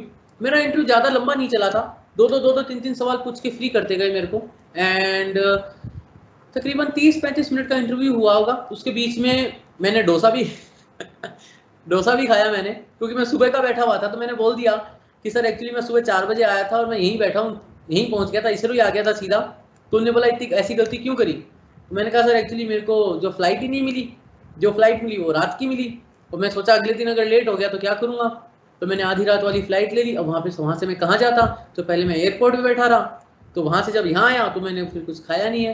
तो उन्होंने बोला अच्छा चाय मंगवा लेते हैं, तो उन्होंने चाय मंगवा ली, डोसा आया, तो उस आधे घंटे में सब कुछ हो गया, देखो ये सारी चीज सेलेक्ट भी हो गया। और मैं फिर क्या होता है, फिर ये होता है मैं वापस चला गया सैमसंग इंटरव्यू देके। ऑब्वियसली मैं वेट तो करता नहीं रहूंगा, उनका जब रिजल्ट आता है तब आता है, ठीक है। तो मैं वापस चला गया सैमसंग। फिर उनका लेटर आया मेरे घर पे, सारी डिटेल ले ली थी उन्होंने, लेटर आया घर पे। तो वहाँ पे जब आ गया भाई यू आर सेलेक्टेड, तो मैंने आई थिंक नेक्स्ट डे मैंने सैमसंग से रिजाइन कर दिया। और सैमसंग से मैंने रिजाइन किया था 24 अगस्त और 16 सितंबर मेरी ज्वाइनिंग थी। 24 अगस्त को मैंने रिजाइन करा सैमसंग से, 16 सितंबर मेरी ज्वाइनिंग थी। टाइम कम था तो मैंने भी ज़्यादा सोचा नहीं, मैंने कहा जाना ही है इसरो, और मैंने इसरो ज्वाइन कर लिया। जब आप इसरो जाते हैं तो अभी तो नहीं पता क्या रहता है, लेकिन उस वक्त हमको इसरो ने शुरुआत के 3-4 महीने बड़ा घुमाया फिराया, है ना। श्रीहरिकोटा लेके गए, विक्रम साराभाई स्पेस सेंटर लेके गए, हमको IIST का कैंपस भी दिखाया, और जितने भी सेंटर्स थे आजू बाजू सारे सेंटर्स लेके गए। काफ़ी सेंटर है, मास्टर कंट्रोल फैसिलिटी हासन है वहाँ लेके गए, इस्ट्रैक लेके गए, लियोस लेके गए, I am naming few centres जो हैं, ठीक है। LPSC लेके गए, महेंद्रगिरी दिखाया हमको, जहाँ पे जो रॉकेट का इंजन होता है ना उसका चेक करते हैं कि थ्रस्ट कितना जनरेट कर रहा है, तो वो पहाड़ के ऊपर है। तो महेंद्रगिरी पर्वत तुमको पता ही होगा, ज्योग्राफी में पढ़ते हैं ना अपन छोटी क्लासेस में, हाईएस्ट पीक जो है साउथ इंडिया की। तो वहाँ पे लेके जाते हैं और वहाँ पे पढ़ाया जाता है, लेक्चर्स होते हैं वहाँ पे पढ़ाया जाता है। और मोटी मोटी किताबें मिलती हैं, सामने पढ़ी मेरी किताबें, क्योंकि मैं उनको अभी भी पढ़ता रहता हूँ किताब, क्योंकि उनमें काफ़ी कुछ नॉलेज है, ठीक है, जो एक साथ ग्रेस्प नहीं किया था तब, तो अभी मैं बस रिवाइज करता था, सामने पढ़ी यहाँ पे मेरे, ठीक है। तो फिर टेस्ट होता है, बस यहाँ गड़बड़ हो जाती है, मतलब सब कुछ तो ठीक है, आप घुमा रहे हो फिरा रहे हो सब बढ़िया है, टेस्ट लेते हैं फिर वो, तो उसका रिजल्ट भी डिक्लेयर करते हैं, लिस्ट भी लगाते हैं कि आप लिस्ट में कहाँ पे हो, मतलब as compare to your peers कहाँ पे हो। और वहाँ पे अलग अलग लिस्ट नहीं लगती, सबकी एक साथ लगती है। मतलब एमटेक के बेसिस पे कोई बच्चा आया है, PhD के बेसिस पे कोई बच्चा आया है, MSc बच्चा है, बीटेक का बच्चा है, इलेक्ट्रॉनिक्स है या मैकेनिकल है या सिविल है या केमिकल है या कंप्यूटर साइंस है, सब जितने भी रिक्रूट हुए हैं उस साल सबकी एक साथ होती है। इसका नाम है IITP, ISRO induction training program कहते हैं इसको। तो इसके अंदर आपको ट्रेन किया जाता है, आपको बताया जाता है अलग अलग सेंटर्स के बारे में। तब तक आपको ये नहीं पता होता कि आपको कौन सा सेंटर मिल रहा है और कौन सा आपको ग्रुप या कौन सा सेक्शन मिल रहा है। उसके बाद जब हम वापस आ गए तो वापस हम आए थे सैटेलाइट सेंटर। सैटेलाइट सेंटर के अंदर फिर हमको बताया गया कि भाई सैटेलाइट सेंटर के अंदर जो आपकी पोजीशन रहेगी वो साइंटिस्ट सी की रहेगी। और फिर ऐसे बस बताया जाता है, they don't ask you, they tell you कि you have been assigned to this particular group, ठीक है। तो बस मेरे को बता दिया था कि मैं पावर सिस्टम्स ग्रुप में हूँ। पावर सिस्टम्स ग्रुप में मेरे से बस ये पूछा गया था you want to into power systems में 3 पार्ट है, electronics, battery and panel, solar panel, तो कौन से में जाना चाहोगे। तो मैंने कहा यार सोलर पैनल ज़्यादा इंटरेस्टिंग लग रहा है और फिजिक्स भी काम आएगी थोड़ी बहुत, तो मैंने कहा सोलर पैनल में जाना है। बस इतना पूछा उनने, that I think I was lucky जो उनने पूछा, नहीं तो वो इतना भी नहीं पूछते हैं। तो यहाँ पे कई बच्चों का सवाल आता है कि अगर मेरे को कोई ऐसा सेंटर मिल गया जैसे महेंद्रगिरी मिल गया LPSC, और वहाँ पे सारा ही सिचुएशन गड़बड़ है, मैं रह नहीं पा रहा हूँ, एडजस्ट नहीं कर पा रहा हूँ, तो क्या मैं पूरी जिंदगी भर के लिए वहाँ फंस गया? ऐसा भी नहीं है दोस्तों, म्यूचुअल ट्रांसफर होता है। जैसे कि मैं बताऊँ तो जब मैं बेंगलोर था तो एक मेरे पास मेल आया था, मेरे को ही मेल आया था हमारे अहमदाबाद सेंटर से। अहमदाबाद में भी इसरो का सेंटर है, स्पेस एप्लीकेशन सेंटर नाम है उसका। तो अहमदाबाद सेंटर से मेरे को मेल आया एक बंदे का, उसने बोला कि if you want to come to north, I am a south Indian, I want to go to south. अगर आपको नॉर्थ में आना है और मुझे साउथ में जाना है, तो अगर आप हाँ करें तो मैं म्यूचुअल के लिए अप्लाई कर दूँ। म्यूचुअल का मतलब ये है कि उधर वाला बंदा बोलेगा कि there is a person in Bangalore centre who wants to take a swap, ठीक है, और इधर से मैं बोलूँगा कि there is a person in Ahmedabad who wants to take a swap. तो होगा क्या, उसकी जगह मैं आ जाऊँगा, मेरी जगह वो चला जाएगा। अगर हमारा प्रोफाइल मैच नहीं कर रहा है तो फिर ISRO will take a call, फिर इसरो एक कॉल लेगा कि किस तरीके से एडजस्ट किया जा सकता है। तो ये रहता है जब आप ज्वाइन करते हो। ज्वाइनिंग के दिन बहुत बढ़िया रहते हैं। आप जब जाते हो विक्रम साराभाई स्पेस सेंटर तो वहाँ पे TERLS एक फैसिलिटी है, उस T है थुम्बा नाम के से, और ERLS जो है वो है एनवायरमेंट रिसर्च लैब है। वहाँ पे होता क्या है, वहाँ पे साउंडिंग रॉकेट होते हैं वहाँ पे लगे हुए। तो जब आप जाते हो तो अजीमो सा सहनसा गाना अपने बैकड्रॉप में बजा लो। अभी मान लो जैसे गाना बज रहा है अजीमो सा सहनसा, और तुम अरेबियन सी के शोर पे बैठे हुए हो, तुम्हारे हाथ में कप है चाय का, तुम सबने शेड्स लगा रखी है एकदम बढ़िया, तुम बीच के पास बैठे हो, बीच पे आ रही है हवाएं ठंडी ठंडी, ठीक है, और एक ऊपर प्लेटफॉर्म है जैसा फिल्मों में दिखाया जाता है, दूर तक बीच दिख रही है तुमको, मस्त माहौल है, नीला आसमान है, ठीक है, सबने अपने शेड्स वगैरह लगा रखे हैं, कैमरे से सब फोटो वोटो खींच रहे हैं, सब एकदम कूल है। अचानक वहां पे बोला जाता है ओके सो भाई अब यहाँ पे जो नया आया है बैच, इन सबको वेलकम करने के लिए we are going to fire a rocket. और भाई बड़ा मजा आता है, फिर एक रॉकेट फायर होता है, तो वो सब आपकी उसमें क्या कहते हैं ना खिदमत में इसरो एक रॉकेट फायर करता है। लेकिन ऐसा नहीं कि रॉकेट बस जस्ट फायर हो जाता है, वो रॉकेट इस तरीके से फायर किया जाता है कि एक एक्सपेरिमेंट भी करा जाता है जिसकी वैल्यूज रीड करी जाती है। तो एक्चुअली इसरो ने एक एक्सपेरिमेंट करा, लेकिन उस एक्सपेरिमेंट की डेट ऐसे एडजस्ट कर देते हैं कि ऐसा लगता है कि भाई इसरो ने बच्चे जो आए हैं उनको वेलकम करने के लिए फायर क्रैकर्स बर्न करे हैं, पटाखे जलाए हैं अपने स्टाइल में। तो भाई आपके पास अब साउथ में ज्यादातर केले की चिप्स मिलती हैं स्नैक्स में, जैसे यहाँ तो अपन आलू चिप्स और ये सब खाते हैं ना, उधर केले की चिप्स मिलती हैं। तो केले की चिप्स हैं, आपके पास वड़ा है, आपके पास वो मिर्ची वड़ा, सांबर वड़ा, वद्दुर वड़ा, ये सारे वड़े हैं, चाय है, कॉफी है। और then all of a sudden एक अनाउंसमेंट होता है और आप देखते हैं भाई अरेबियन सी की साइड ऊपर जा रहा है आसमान में साउंडिंग रॉकेट। सीटियां मारो, ताली मारो, वीडियो बनाओ, जो करना है करो, but that's the way ISRO will do it for you guys. वो बड़ा मजा आता है, ठीक है। वहां से फिर आपको लेके जाया जाता है, ये है त्रिवेंद्रम। त्रिवेंद्रम में you stay for 30 to 35 days शुरुआत के दिनों में ट्रेनिंग में। वहां से आपको लेके जाया जाता है श्रीहरिकोटा। श्रीहरिकोटा जो है वो अपना लॉन्च पैड है। अब वहां पे मस्त बात ये है कि फिर भी त्रिवेंद्रम में तो एक छोटा सा एरिया है अपने पास जो अपनी बीच है अरेबियन सी पे, लेकिन जो श्रीहरिकोटा है वो तो पूरा का पूरा आइलैंड ही इसरो का है। और उस आइलैंड को कनेक्ट करती है एक पतली सी सड़क, और उस सड़क के शुरुआत में कमांडोज हैं और उस सड़क के एंड पे कमांडोज हैं। तो बीच में सड़क पे आप चढ़ नहीं सकते क्योंकि दोनों साइड वहां पे झील है, ठीक है। पुलिकट लेक है, और वो लेक ऐसी है जहाँ वहां पे ना ये एग्जोटिक पक्षी आते हैं साल में 2 बार। तो अगर आप श्रीहरिकोटा जा रहे हो तो you have a very good chance कि आप, ये होते हैं ना जो पक्षी होते हैं बड़े बड़े सफेद रंग के, बड़ी बड़ी चोंच वाले होते हैं, नाम तो मैं भूल गया उनके क्या होते हैं, खूब आते हैं। एंड वो पूरा वहां पे गुलाबी गुलाबी हो जाता है पूरा उन पक्षियों से, जो वो पक्षी वहां पे आते हैं। और बहुत ही मतलब you are just in the nature. दोनों साइड एक लेक है, लेक में खूब सारे एक्सोटिक आए हुए हैं वो माइग्रेंट पक्षी जो हैं, बर्ड्स, एंड वहां पे आप काम कर रहे हैं। श्रीहरिकोटा में सिर्फ इसरो है, नथिंग एल्स। उनका लॉन्च पैड है, इसरो के क्वार्टर हैं, इसरो की स्कूल है, इसरो की दुकानें हैं, सब इसरो की है। जो क्लोजेस्ट सिटी है वो उस पुलिकट लेक को क्रॉस करके, वो जो एक स्ट्रेच है बीच का, उसको क्रॉस करके दूसरी साइड है। तो इसरो में से अगर आपको कुछ लेने जाना है तो you have to plan your day and you have to go there and buy your stuff, ठीक है। But then you don't need that much of stuff because सब कुछ जो अंदर दुकानें हैं और वो सब है वहां पे सब मिल जाता है, ठीक है। श्रीहरिकोटा में लॉन्च पैड्स हैं। लॉन्च पैड ऐसे हैं कि एक लॉन्च पैड ऐसा है जहां पे पीएसएलवी को खुद असेंबल किया जाता है और पीएसएलवी वहां से ही टेक ऑफ कर जाता है, लॉन्च व्हीकल। एक लॉन्च पैड ऐसा है जहां पे एक असेंबली रूम है, वहां पे लॉन्च व्हीकल को असेंबल किया जाता है एंड देन वो वहां से मूव करके 6-7 घंटा में कुछ मीटर पर आवर की स्पीड से मूव करते करते 6-7 घंटा में लॉन्च पैड पे पहुंचता है लॉन्च व्हीकल, और फिर टेक ऑफ करता है। लॉन्च व्हीकल जो है अपने पास इस वक्त राइट नाउ इंडिया के पास जो लॉन्च व्हीकल्स हैं, तो जो पीएसएलवी है वो तकरीबन 1,40,000 किलो का है and it can carry a payload up to 1500 kg low earth orbit में। और जो जीएसएलवी है वो तकरीबन 6.25 लाख किलो का है and it can carry a payload of around 8,000 kg in low earth orbit, ठीक है। इससे पहले ये होता था कि जो हैवी सैटेलाइट्स होती थी ना, जैसे अभी तुमने देखा होगा ये टाउते आया था, टाउते में इनसेट 3D यूज हुई थी, that was my first project.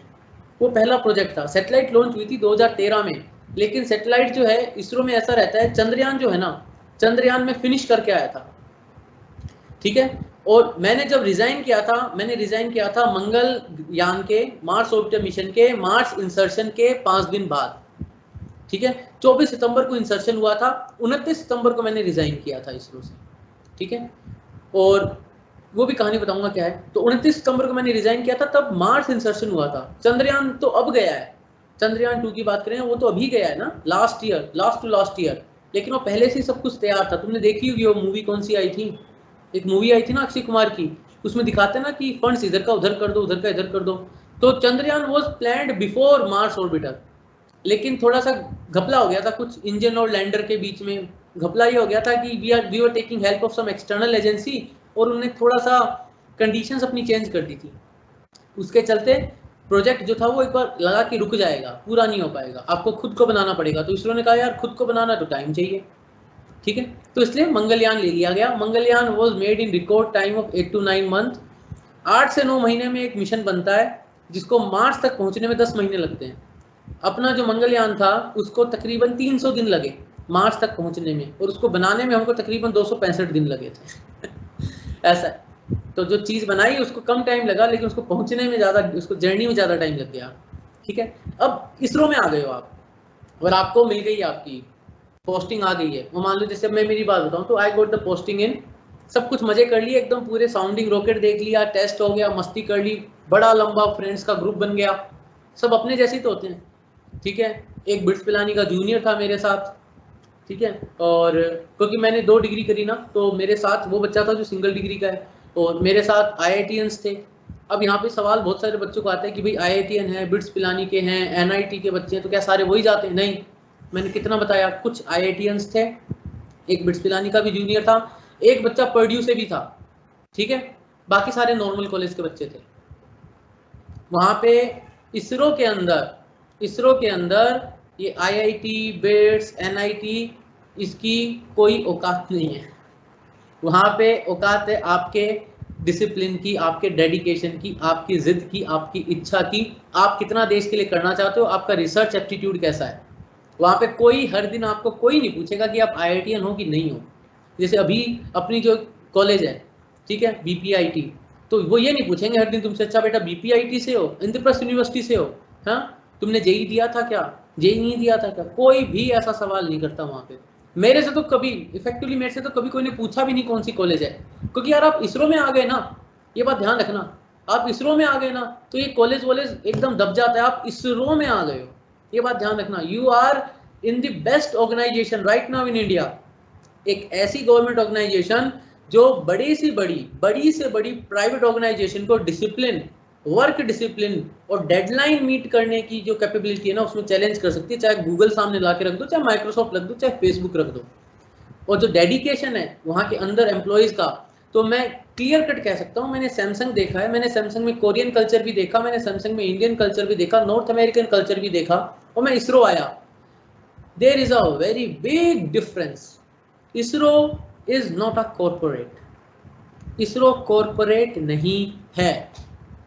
ISRO के अंदर you will make a family, और मैं अभी इसरो छोड़े हुए मुझे टाइम हो गया काफ़ी, क्योंकि मंगलयान के टाइम से मैं इसरो के साथ नहीं हूँ। Still I am part of the family, I am part of the family. हमारे ग्रुप का नाम ही है इसरो सोलर पैनल फैमिली, नाम ही है ग्रुप का।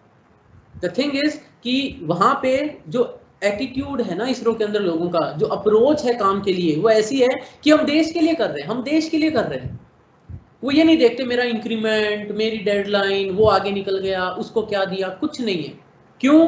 क्योंकि इसरो में प्रमोशन के लिए भी इंटरव्यू होता है, तो भैया आप कुछ कर ही नहीं सकते ना, आप कितनी भी चापलूसी कर लो। तो जब मेरा इंटरव्यू हुआ था, हाँ फर्क क्या पड़ता है वो बताता हूँ। फर्क ये पड़ता है कि अगर आप अच्छे से काम नहीं कर रहे, आप पंक्चुअल नहीं हो, आप अपने प्रोजेक्ट्स मैनेज नहीं कर रहे। मैंने मेरे शुरुआत के 4 साल में, शुरुआत के 3.5 साल में तकरीबन 15 प्रोजेक्ट्स कर लिए थे, 15, जिसमें कम्युनिकेशन सैटेलाइट थी, ये सारी जो सैटेलाइट्स है ना जिसपे ये सर्जिकल स्ट्राइक में यूज हुई, ये सारी सैटेलाइट्स थी, ठीक है। कार्टोसैट्स थी जो कि सिटी प्लानिंग और उसके लिए है, कितनी ही रिमोट सेंसिंग सैटेलाइट थी, स्टूडेंट सैटेलाइट्स थी। अगर इफ़ यू डोंट नो, तो अगर तुम्हारा कॉलेज जो है, जो BPIT कॉलेज है, अगर वो थोड़ा सा जोर लगाए और तुम्हारे डीन सर जो हैं, चाहो तो तुम मेरी उनसे बात भी करवा सकते हो, you can plan a meeting, जो तुम्हारे डीन है, एकेडमिक डीन है, I will be really happy. यहाँ पे मैं CTI उदयपुर है, वहाँ पे मैं जाता रहता हूँ, वहाँ पे मैं ये बात पुश करवा रहा हूँ उनसे। मणिपाल में मेरी बात चल रही है, वहाँ के जो एकेडमिक डीन है उनसे बात चल रही है। इसरो के अंदर कॉलेज स्टूडेंट अपनी सैटेलाइट बना सकते हैं, एंड अगर तुम इस चीज को समझते हो, if you get a chance to make your own satellite when you are in college, this means 4th year खत्म होते होते तुम इसरो नहीं जाओगे, तुम स्टार्टअप डालोगे आज की तारीख में इंडिया में। अगर तुमको समझ में आ गया ना सैटेलाइट के क्या कंपोनेंट्स हैं, what is the work flow, और इसरो मना नहीं करेगा तुमको, बोलेगा आ जाओ 6 महीने के लिए आ सकते हो, तो वो तो तुम्हारी कॉलेज पे डिपेंड करेगा, ठीक है।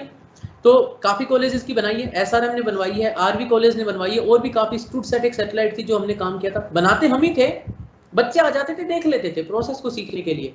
अब वो बच्चे जो आते थे वो आते थे ऐसे कि भी मेरा तो प्रोजेक्ट है करना पड़ेगा, तो हम बोलते थे बेटा फ्री रहे। आई बात समझ में? अगर आप सिंसियर हो, देखो वहां पे ऐसा तो है नहीं, ये ऐसा काम है इसरो का जहाँ पे कोई डांटना फटकारना कुछ नहीं होता। If you want to do it you will do it, you will do it with your ownership.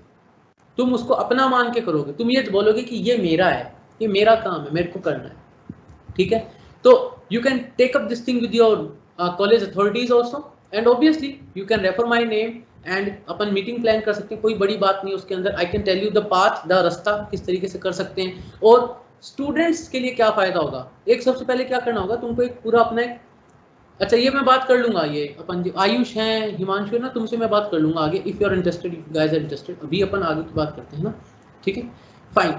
तो सैटेलाइट्स वगैरह का सारा काम करना है आपको, इसरो के अंदर आपको पोजीशन मिल गई है, ठीक है। तो मेरी जो थी सिचुएशन वो थी कि मेरे को मिला था पावर सिस्टम्स ग्रुप, और 3-3.5 साल में मेरे 14-15 प्रोजेक्ट्स हो गए थे।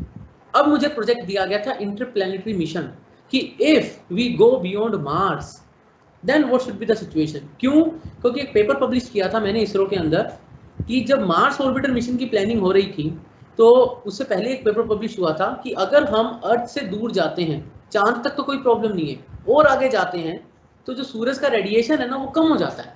तो अगर सूरज का रेडिएशन वीक पड़ गया, भाई डिस्टेंस के साथ कम होता चला जाएगा, तो सोलर पैनल की पावर जनरेशन कम हो जाएगी।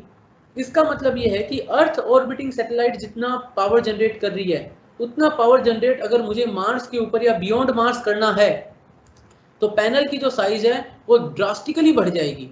और अगर साइज बढ़ती है तो जो कॉस्ट है वो भी उसी मल्टीपल में बढ़ेगी। अगर साइज 3 गुना करी तो कॉस्ट भी 3 गुना होगी। यानी ऑलरेडी आपका प्रोजेक्ट जो होता है ना, जैसे मंगलयान जैसे प्रोजेक्ट होते हैं थोड़े महंगे साइड में होते हैं, वो ऑलरेडी महंगा है, और उसको और 3 गुना आपको बढ़ाना पड़ेगा कॉस्ट को, ठीक है। तो प्लानिंग ये थी कि एक इंटरप्लैनेटरी अगर मिशन होता है तो उसके लिए एक छोटा सा न्यूक्लियर रिएक्टर बनाना था। I was doing that work, और वो बहुत अच्छा चल रहा था। इसलिए अगर आप काम अच्छा करते हो तो रिकमेंडेशन आपको अच्छी मिलती है। तो मेरे को 4 साल की जगह 3.5 साल पे ही बुला लिया इंटरव्यू के लिए। तो आई वाज कॉल्ड कि भाई आप आ जाओ, इंटरव्यू होगा। पैनल इंटरव्यू था, सेम वही पैनल इंटरव्यू।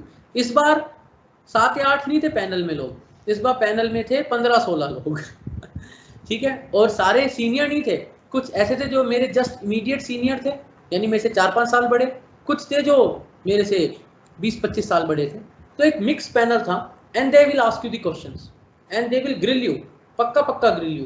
भाई आप इंटरप्लैनेटरी मिशन की बात कर रहे हो, मेरे से पूछा अच्छा बताओ जब तुम ये बात कर रहे हो टेक्नोलॉजी कहीं गई भी है क्या, किसी प्रोजेक्ट में यूज भी हुई है क्या, इसरो के नहीं दुनिया में। यानी हिस्ट्री भी पूछी, टेक्निकल डिटेल्स भी पूछी। इसके अलावा और जो मैं चीज़ बता सकता हूँ ना इसरो के बारे में, वो है कि अपॉर्चुनिटीज़ कैसी मिलती है।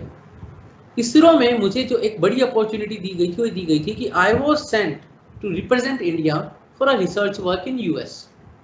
वहाँ पे मैंने जिनके साथ काम किया था, देयर वाज अ टीम जहाँ पे चाइनीज थे, चाइना के लोग थे, जापान था वहाँ पे अमेरिकन थे, मैक्सिकन थे, है ना, साउथ अमेरिकन रिसर्चर्स थे। तो एक काफ़ी बड़ी लंबी चौड़ी टीम थी, मतलब पूरी दुनिया जहान की टीम थी, उसमें इंडिया से मैं अकेला था, ठीक है। तो it was like a very great experience सीखने का। बट सबसे बड़ी बात है कि ISRO gives you that experience, है ना। तो I got a chance to go to US also for the research work. ये सब हो चुका था मेरे साथ, और इस वक्त तक ये चीज़ थी कि ये जब सब चल रहा था इसके पैरेलल 2 चीज़ें चल रही थी। पहला, मैं कर्नाटका स्टेट क्रिकेट एसोसिएशन से 2nd डिवीजन में क्रिकेट खेल रहा था, और मेरे को खेलते हुए भी 3.5 साल हो गए थे क्रिकेट। तो वनडे मैचेस, T20 मैचेस हम रेगुलर खेलते थे, क्लब लेवल क्रिकेट भी खेल रहा था। यानी ये देख लो इसरो सब अलाउ करता है। मैं इसरो के अंदर स्टेज परफॉर्मेंस दे चुका था, इसरो में खूब कल्चरल इवेंट्स होते हैं। इसरो की कॉन्फ्रेंस में जब मैंने पार्टिसिपेट किया था तो मेरा जो एक सर्कल बना था यूरोप में, जो कुछ साथी बने थे मेरे, उनमें से एक हैं जो अभी भी काफ़ी बड़ा नाम है यूएस का, उनका नाम है Barbara Ryan. She was the director of the secretariat of the global earth observation systems. और हमारी दोस्ती हुई थी क्योंकि बात है 2012 की, और हिग्स बोसोन मिला था सर्न में, और उस वक्त हमारी कॉन्फ्रेंस चल रही थी। और जब ये सवाल आया तो एक बैठे थे, रात को डिनर चल रहा था और सबने पूछा भाई ये कोई बता सकता है कि क्या ये गोड्स पार्टिकल, समझ में नहीं आ रहा। तो कोई नहीं बोला, तो मैंने कहा अभी आप नहीं बोल रहे तो मैं बता दूं। तो वो एक चीज जो मैंने वहां पे सीखी ना, वो ये है कि अपॉर्चुनिटी आपको खुद ढूंढ लेती है। You should B at the right time at the right place, और फिर अगर आप उसको नहीं पकड़ते हो तो आप मिस कर जाओगे। हो सकता था वहां पे मैं कह सकता यार जर्मनी के हैं, यूरोप के हैं, यहाँ पे सारे बड़े बड़े नाम हैं, यूएस के लोग बैठे हुए जो पूछ रही हैं मैडम, वो खुद डायरेक्टर है ग्लोबल अर्थ ऑब्जर्वेशन सिस्टम्स की। तो मैं हिग्स बोसोन बता पाऊंगा कि नहीं बता पाऊंगा? मैं तो जस्ट नया कॉलेज से निकला हूँ, अभी तो 3-4 साल तो मेरे को हुए ही हैं साइंटिस्ट बने हुए। ये सारे लोग तो 30-30 साल से साइंटिस्ट हैं। But then I just took up the opportunity. तो मैंने समझाने की कोशिश करी, एंड बाकियों का तो पता नहीं, उन मैम को बड़ा पसंद आया मेरा एक्सप्लेनेशन। और पता उन्होंने क्या बोला मेरे को? उन्होंने बोला कि if you want to do any further studies in MIT I can recommend you. Can you imagine that? आप एक ऐसे प्लेटफॉर्म पे हो, इसरो एक ऐसा प्लेटफॉर्म दे रहा है जहां पे सिर्फ 15-20 मिनट आपने हिग्स बोसोन की बात करी, और आपके सामने एक ऐसा इंसान बैठा है जिसके नाम पे अमेरिका ने एक पूरा पहाड़ दे रखा है। To honour her name they have named a full one mountain peak on her name. और वो आपको बोलती हैं मैम कि अगर आगे जाके फर्दर हायर स्टडीज करनी हो ना, अगर कुछ और करना चाहो, यूएस में MIT जाना चाहो, तो I can recommend your name. So that is the thing. See, ये पावर है प्लेटफॉर्म का। वही हिग्स बोसोन अगर मैं किसी नॉर्मल प्लेटफॉर्म पे बता रहा हूँ तो हो सकता है लोगों को समझ में भी नहीं आए, और समझ में भी जिनको आए वो बस ताली बजा के आगे बढ़ जाएं। तो ये बहुत पावर है एक इसरो का जो मैं बता रहा हूँ, जो कि मतलब you will realise when you enter. जैसे कि अब इसरो में हम थे तो कलाम सर के टॉक होते थे, लेकिन कलाम सर जब आते थे तो he never used to come as a president of India या फॉर्मर प्रेसिडेंट ऑफ इंडिया, ऐसे कभी नहीं आए। तो जब आए तो बस एक एक्स इसरो साइंटिस्ट के जैसे आते थे, आराम से उसी रूम में वो लंच करें जिस रूम में हम लंच कर रहे हैं, ऐसा रहता था। बड़ा मतलब एक बहुत ही हम्बल एक्सपीरियंस होता था। आप प्रोजेक्ट में लगे हुए हो, अचानक आप देखते हो आपके पीछे डायरेक्टर खड़ा है, इसरो का चेयरमैन जो है, और पूछने बेटा पूरी रात से काम कर रहे हो? I was working on one satellite project, पूरी रात से काम कर रहा था मैं। तो मैंने बोला हाँ सर, बस अभी मैं जाऊँगा, सुबह ब्रेकफास्ट करके फ्रेश होके फिर आऊँगा। तो बाद में होते वेरी गुड, तुम जो ये काम करते हो ना, ये लाइफलाइन है देश की, ये लाइफलाइन है प्रोजेक्ट्स की। एक्चुअली सैटेलाइट तो ऊपर है, लेकिन उसको पावर जो मिलता है ना, पॉजिटिव पावर वर्क करने का, वो तुम बच्चों से मिलता है। तो इस तरीके का वर्क कल्चर है। तुमने देखा होगा बहुत बार ऐसा होता है कि आप पूरा जी जान लगा रहे हो और आपका रिसर्च गाइड आपको अप्रिशिएट नहीं कर रहा। यहाँ पे आपका नाम नहीं जानते हैं, आपसे पूछे सर बेटा नाम क्या है, तो बता रहे हो अभी मेरा नाम मनीष है सर, मैं सोलर पैनल डिवीजन में हूँ, और वहाँ पे फिर आपको अप्रिशिएट कर रहे हैं। इसरो में बड़ाई करते कोई को शर्म नहीं आती, कोई को शर्म नहीं आती। पर्सनल एक्सपीरियंस बता रहा हूँ, एक तो मैंने बताया चेयरमैन सर का, है ना। दूसरा बताता हूँ, कॉन्फ्रेंस हुई थी एक, उस कॉन्फ्रेंस में थोड़ा सा कुछ काम अटक गया था and help was needed, and somehow I was able to sort out the things. फिर वो कॉन्फ्रेंस तो खत्म हो गई, बस वो जो हेड थे उस वक्त, जो उस कॉन्फ्रेंस को सारा मैनेज कर रहे थे, डिप्टी डायरेक्टर जो थे, उनने बस मेरा नाम पूछ लिया था कि बेटा नाम क्या है। तो मैंने बोला था सर ये नाम है, कहाँ हो तुम? मैंने कहा सर मैं सैटेलाइट सेंटर में हूँ। तो उन्होंने बोला मैं भी सैटेलाइट सेंटर में हूँ, कभी मिलेंगे। लेकिन मिलेंगे कहाँ मिलेंगे, डिप्टी डायरेक्टर तो दिन में 25 बार तो मीटिंग में रहते हैं, आप कहाँ मिलोगे उनसे? ठीक है, एंड पुश भी नहीं करा जा सकता कि भाई सर आ जाऊँ क्या फ़ोन कर करके, तो अपने आप बुला लेंगे जब उनको मिलना होगा। ठीक है, टाइम बीतता गया। एक बार एक बहुत क्रिटिकल डिज़ाइन रिव्यू चल रहा था। क्रिटिकल डिज़ाइन रिव्यू का मतलब ये है कि सैटेलाइट ऑलमोस्ट फाइनल होने वाला है, अब उसका क्रिटिकल एनालिसिस हो रहा है, जबरदस्ती उसमें कमियां ढूंढी जा रही है। तो आई थॉट कि it will be a really learning experience. कोई भी जा सकता है क्रिटिकल डिज़ाइन रिव्यूज़ में, बड़ी लंबी चौड़ी सेटअप होती है। तो मैं पहुंच गया और मैं थोड़ा लेट हो गया था क्योंकि मेरे को लेट पता चला, लेकिन मैं सोचा चलो चांस लेते हैं, मिस करने से बेटर है लेट जाना। लेट गया, मैं एंटर हुआ, उन सर ने मेरे को देखा, वो थे, उन्होंने बोला एक बार रुको, और फिर सबके सामने, मैं बोल रहा हूँ ना बड़ाई करते उनको शर्म नहीं आती, सबके सामने बोला उनने कि ये जो लड़का है ये बहुत इंटेलिजेंट है, बहुत स्मार्ट है। ठीक है, एंड वहीं पे जो मेरा सबसे पहला प्रोजेक्ट था ना इसरो में, उस पर जब मैं काम कर रहा था तो आई वॉज लर्निंग, और जब मैं सीख रहा था वहाँ पे चीज़ें, तो गलतियाँ सबसे होती हैं, तो मेरे से भी हुई। लेकिन जब आप इसरो जैसी जगह पे गलती करते हो ना, तो वो बड़ी हो जाती है छोटी सी गलती भी, क्योंकि बहुत सोफिस्टिकेटेड चीज़ें होती हैं। तो एग्जैक्टली डिटेल तो नहीं बताऊंगा, लेकिन मेरी गलती ने बड़ी गलती करवा दी थी। मतलब ये मान लो कि एक बटरफ्लाई इफेक्ट वाली चीज़ हो गई थी, बटरफ्लाई के पंख फड़फड़ाने से कहीं विस्फोट हो गया था। तो वहां पे उस गलती के लिए कभी भी मेरे को आगे नहीं आने दिया। वहां पे मेरे हेड ने बोला कि ये जो लड़का है, इससे जो मिस्टेक हुई है, ये मिस्टेक की जिम्मेदारी मेरी है। क्यों? क्योंकि आई शुड हैव नोन कि इसको सब कुछ नहीं आता होगा तो इससे गड़बड़ हो सकती है। ठीक है, उसी लैब में वो मेरा, फिर मेरे को लैब दे दिया गया था पूरा, एक बड़ा लंबा चौड़ा लैब था, काफी मतलब वर्थ फ्यू करोड़ का लैब था। और उस लैब में मतलब 25 to 30 लोग मेरे नीचे काम करते थे, और उसमें से कुछ लोग तो ऐसे थे जो उम्र में मेरे से डबल थे। But then I was given that opportunity because just I took the chance, सीखने के लिए तैयार था मैं। ठीक है, अब हुआ क्या, तो उस लैब के अंदर जब मैंने एक पर्टिकुलर मिशन के लिए जो फेलियर रेट थी पैनल की, उस फेलियर रेट को काफ़ी ड्रास्टिकली कम कर दिया। फिर जब बात आई कि किसने किया, तो जो मेरे हेड थे उनने बोला भाई मेरे को नहीं पता, लैब तो ये लड़का देखता है, इससे पूछो। तो जब मेरे से गलती हुई तो हेड ने बोला ये लैब तो मेरे अंडर आता है, तो मेरे को बोलो। जब मैंने कुछ चीज़ फोड़ी, गजब है, कुछ मेरा अचीवमेंट हुआ, तो मेरे सर ने बोला ये तो इसका लैब है, तो इससे पूछो। बता दो, खुद बता दो सोच के, खुद बता दो सोच के। इंडिया में ऐसा वर्क कल्चर छोड़ो, दुनिया में ऐसा वर्क कल्चर जहाँ पे गलती हो तो सीनियर बचा ले, और अगर आपका अचीवमेंट है तो सीनियर बोले नहीं हम नहीं, ये है। तुमने देखा होगा तो ये मूवी में दिखाया जाता है, मंगलयान मूवी में दिखाया जाता है, मिशन मंगल मूवी में दिखाया जाता है ये, कि जब गलती होती है तो वो अक्षय कुमार जाके ले लेता है ब्लेम और बाद में सबको आगे कर देता है, राइट। तो ये है वर्क कल्चर वहाँ का, इसरो का।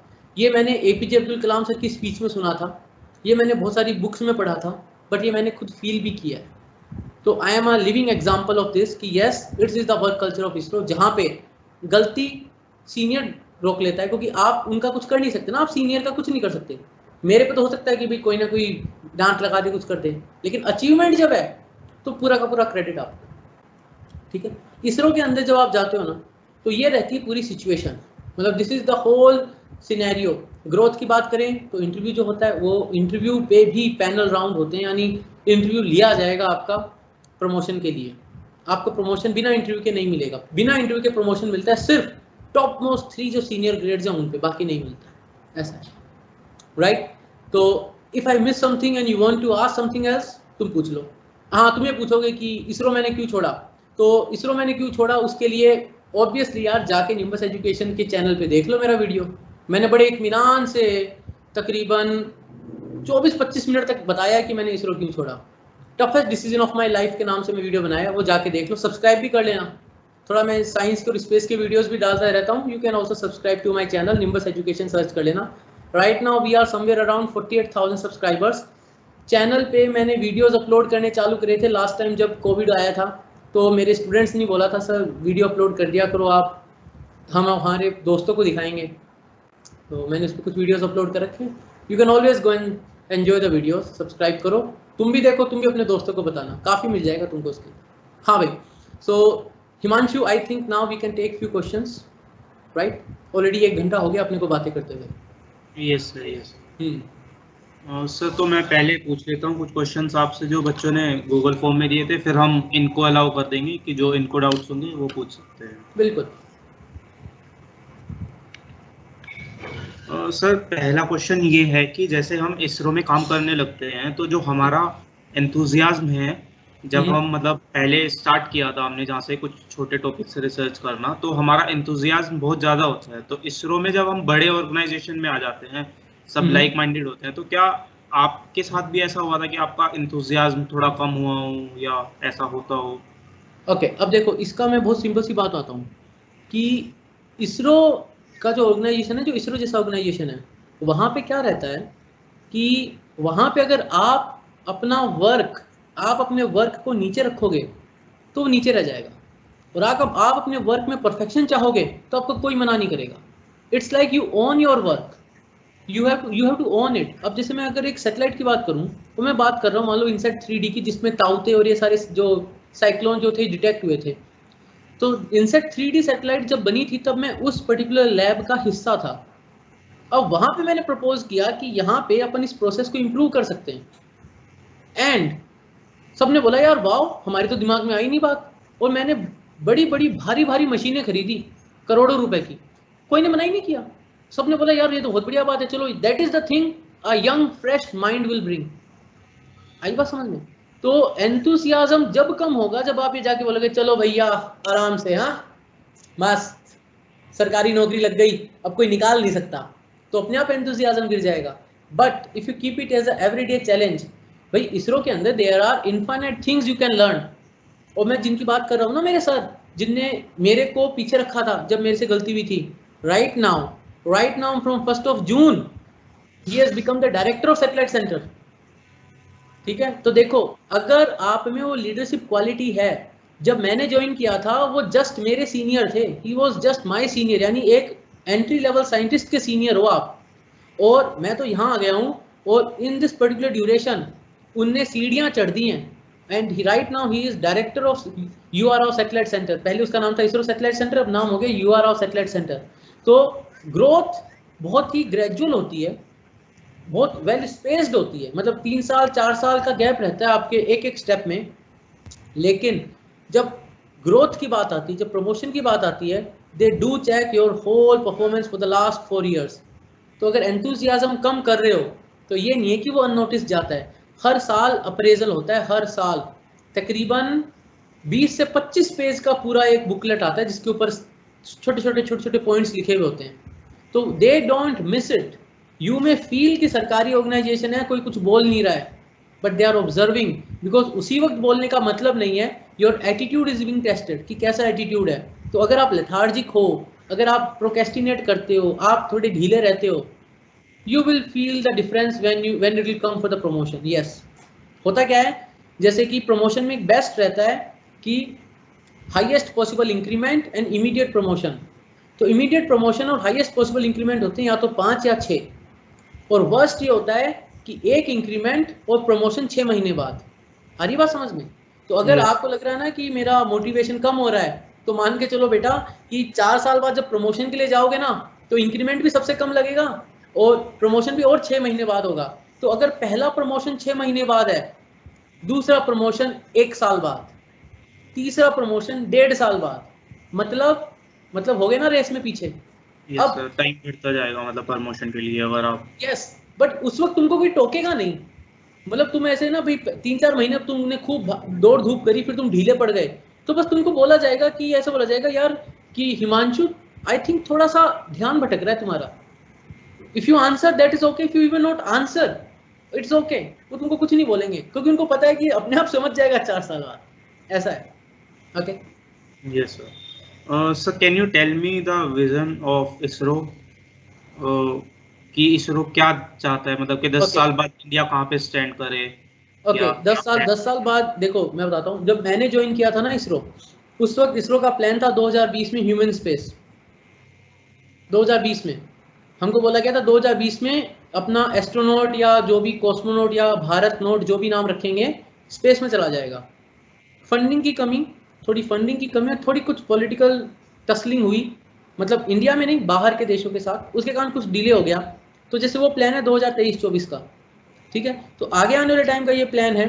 Missions are there for Venus, missions are there for Mars, there is a plan for our own space station. जैसे इंटरनेशनल स्पेस स्टेशन है, वैसे चाइना ने भी जैसे अभी लॉन्च किया है, वैसे इंडिया भी लॉन्च करेगा, इसरो भी लॉन्च करेगा। एस्ट्रोनॉट ट्रेनिंग सेंटर हमारे टाइम पे बनने लग गया था, फंड्स की कमी के कारण पॉज हुआ था, ये सरकार चेंज हुई, खूब सारे फंड्स आए, फिर से वो चालू हो गया और ह्यूमन स्पेस प्रोग्राम आ गया है। तो एस्ट्रोनॉट ट्रेनिंग सेंटर आएगा, यानी इंडिया की इंडिया में एस्ट्रोनॉट ट्रेनिंग होगी। तो तुम जो बच्चे लोग हो, जो 2nd-3rd ईयर के बच्चे हैं, जो 1-2 साल बाद निकलने वाले हैं, तुम्हारे पास एक बहुत बड़ा प्रोस्पेक्ट ये है कि तुम अगर अपनी फिजिक मेंटेन करते हो बढ़िया, और एकेडमिक्स बढ़िया मेंटेन करते हो, मतलब रिसर्च के फील्ड में अच्छा काम करते हो और फिजिक भी अच्छी मेंटेन करते हो, you have a very good chance कि तुम कुछ इनिशियली जो होते हैं ना, शुरुआती कुछ एस्ट्रोनॉट्स होते हैं जिनको दुनिया नहीं भूलती, तुम भारत के वो एस्ट्रोनॉट्स बन सकते हो। वो तो सही बात है भाई, initially they will be taking the from the defence services लेंगे एस्ट्रोनॉट्स को, बिकॉज उनकी फिजिकल फिटनेस बहुत अच्छी होती है, but then it will open up for the civilians, तो उसमें तुम्हारा चांस बैठ जाए। सो अगले 10 साल की तो बात करें तो यही है, reusable launch vehicle, re entry vehicle और human space programme, going to the moon, ठीक है, और इंटरनेशनल स्पेस स्टेशन। तो ये इंटरनेशनल यानी इंडियन स्पेस स्टेशन, यानी ये बड़े प्रोजेक्ट्स हैं अपने। और बाकी we are planning for Jupiter, we are planning for Venus, we are planning a mission to the sun also, वो सब चलते रहते हैं। और चंद्रयान 3 फिर से आ रहा है, फिर से मंगल पे जाने की बात हो रही है, तो ये सब चल रहा है। अभी recently I have put a video on YouTube, you guys can go and check about NISAR। NISAR जो प्रोजेक्ट है वो इसरो और नासा का कोलैबोरेशन है। इसरो ने SAR होता है synthetic aperture radar. Synthetic aperture radar का ये काम होता है कि वो जब इमेजिंग करता है ना धरती की, वैसे मैंने वीडियो में बताया है बट थोड़ा आइडिया दे देता हूँ, else you can go and check the video. तो ये बता सकता है कि अर्थ का मूवमेंट 1 सेंटीमीटर ऊपर नीचे भी हुआ है क्या, 1 सेंटीमीटर। अर्थ अगर 1 सेंटीमीटर भी ऊपर नीचे होगी तो वो सिंथेटिक अपर्चर रडार बता देगा। तो वो रडार इंडिया ने बना के भेजा, तो जस्ट थिंक अबाउट इट कि आगे जाके टेक्नोलॉजी में अपन क्या करने वाले हैं। नासा को दिया अपन ने, और वो सबसे महंगा प्रोजेक्ट है आज तक का। Sir as you tell about politics, तो क्या मतलब जो इंडियन गवर्नमेंट है उसका कोई प्रोजेक्ट्स में मेजर अफेयर होता है, मतलब कि या तो प्रोजेक्ट रोकना या किसी प्रोजेक्ट करना, ऐसा कुछ नहीं होता? The best part is ISRO किसी मिनिस्ट्री में नहीं आता। तो इसरो में जैसे मैं सीधी बात बताऊं, हमारी जो कोई क्रूशियल प्रोजेक्ट होते थे ना, तो डायरेक्ट उसको चेयर करते थे मनमोहन सिंह जी, डायरेक्ट। और अब मोदी जी चेयर करेंगे उसको, तो अब देख लो। तो मोदी जी की अप्रोच पता है तुमको देश के लिए कैसी है? तो बस तुम देख लो कि क्या है, कुछ बेरोक टोक बेझिझक मस्त एकदम, इसके अलावा और कोई पॉलिटिकल इन्वॉल्वमेंट नहीं है। बाकी किसी नेता का, कोई कैबिनेट मिनिस्टर का कोई कुछ नहीं पूछता। सीधी सीधी बात है, इसरो की हिरार्की ऐसी है कि इसरो चेयरमैन उनके ऊपर सिर्फ अपने जो है प्राइम मिनिस्टर होते हैं, मतलब वही संभालते हैं इसको। डिपार्टमेंट ऑफ स्पेस को प्राइम मिनिस्टर ऑफ इंडिया देखते हैं। हाँ, प्राइम मिनिस्टर ऑफ इंडिया चाहे तो कोई एक मिनिस्टर को बीच में लगा देते हैं, लगा सकते हैं, वो दूसरी बात है, लेकिन अथॉरिटी वही है फाइनल। ऐसा है जैसे कैबिनेट मिनिस्टर में तो क्या था ना, पूरा एक कैबिनेट होता है, उसमें 1000 मंत्री आ गए, 1000 ब्यूरोक्रेट्स आ गए। यहाँ वैसा नहीं है। सर ये बाकी जो मेडिकल के स्टूडेंट्स होते हैं या डॉक्टर्स होते हैं, तो उनका भी कोई स्कोप है इसरो में, मतलब वो कैसे जा सकते हैं? जो बायो के बच्चे हैं, तो जैसे ही ह्यूमन स्पेस प्रोग्राम है और अपना इंटरनेशनल स्पेस स्टेशन का, जैसे इसरो का स्पेस स्टेशन आ जाएगा, तो specifically there will be a role, there will be a पक्का there will be a role to play as a scientist. अभी एट दिस मोमेंट इसरो के अंदर बायोलॉजी का बैकग्राउंड का जो बच्चा है, जिसने MSc बायोलॉजी करी हुई है, वो प्रोजेक्ट साइंटिस्ट और प्रोजेक्ट में एज अ जूनियर रिसर्चर लग सकता है, research fellow in the project, और प्रोजेक्ट साइंटिस्ट लग सकता है। साइंटिस्ट नहीं लग सकता, मतलब उसको ये मान लो तकरीबन 55 से 60 हज़ार की सैलरी तो मिलेगी, लेकिन for a certain duration of the project, और रिकमेंडेशन भी मिल जाएगा। जैसे मैंने जब इसरो ज्वाइन किया तो इट वाज लाइक कि जब तक मैं ना छोड़ूं तब तक इसरो आपको नहीं निकालेगा, आप पूरा रिटायर हो जाए इसरो से। लेकिन अगर आप प्रोजेक्ट के अंदर हो, तो अगर प्रोजेक्ट खत्म, तो there might be a chance कि फिर आपको इसरो बोले कि भाई प्रोजेक्ट का ड्यूरेशन 4 साल है, तो आप 4 साल ही काम करो। ये है। बट हाँ, astrobiology is the next field that you can look into. अगर बायो के बच्चे यहाँ पे हैं और सुन रहे हैं, astrobiology is the field that you should be looking into. और you can explore IIRS Dehradun, लिख लो बच्चों, IIRS देहरादून। वहाँ पे तुम एक्सप्लोर कर सकते हो बायोलॉजी वगैरह, जियोलॉजी, बायोलॉजी, इनसाइट टाइप की जो ब्रांचेस है वहाँ का क्या रहता है। सर क्या इसरो में इंटर्नशिप भी अवेलेबल है? इंटर्नशिप्स अवेलेबल हैं इसरो में, your college has to get it, individual level पे नहीं होगा। Okay sir. कॉलेज, और दैट टू कॉलेज डीन, मतलब HOD का तो मतलब वो सिर्फ डीन की ही सुनेंगे, बाकी तो हो सकता है रेस्पॉन्ड भी ना करें, ऐसा। सर क्या इसरो अभी कोई स्पेस डेब्रिस प्रोडक्ट से मतलब प्रोजेक्ट पे रिलेटेड कुछ वर्क कर रहा है? एक्चुअली स्पेस डेब्री से रिलेटेड एक प्लान्ड है, प्रोजेक्टेड है, बट देन जब तक इसरो खुद ना बोल दे तो अपन ये नहीं कह सकते, because it's all about the funds, कि फंड्स कितने अवेलेबल हैं। जैसे कि एक सिंपल सी बात है ना, चंद्रयान के टाइम की बात करें तो चंद्रयान 2 के टाइम पे फंड्स थोड़े ऊपर नीचे हुए, तो मंगलयान बीच में आ गया। तो प्लान तो मैं बता रहा हूँ ना, प्लान तो 2020 में था सब कुछ, बजट्स और जो आगे पीछे होता है ना, तो मिशन थोड़े थोड़े मतलब आगे पीछे। शुक्रयान प्लान है, अब शुक्रयान प्लान है, लेकिन अगर मेरे को मंगलयान पहले करना है पुश, तो हो सकता है पीछे चला जाए। तो प्लानिंग डेब्री के ऊपर जो डेब्री की स्टडी है, उसका जो क्या कहते हैं ना, कि स्पेस के अंदर किस तरीके से फैली हुई है, उसका पैटर्न कैसा है, उसकी स्टडी जो है, इसके लिए तो प्रोजेक्ट हमारे टाइम से प्लान्ड है। जुपिटर के लिए प्लान्ड है भाई प्रोजेक्ट, जुपिटर के लिए, लेकिन तुमने नाम ही नहीं सुना होगा, अभी तक कहीं आ ही नहीं रहा होगा। तो एज एंड व्हेन बजट जब पास होता है ना, तब वो खुल के अखबारों में आता है। प्लानिंग बहुत लंबी रखता है इसरो के अंदर। आज अगर तुम ज्वाइन करोगे ना तो तुमको इसरो प्लान बता देगा अगले 15 साल का डिटेल में, लेकिन वो बजट पे डिपेंडेंट होता है, ऐसा है। Sir why you leave ISRO? अब ये लंबा सवाल है, इसका जवाब बड़ा लंबा रहेगा।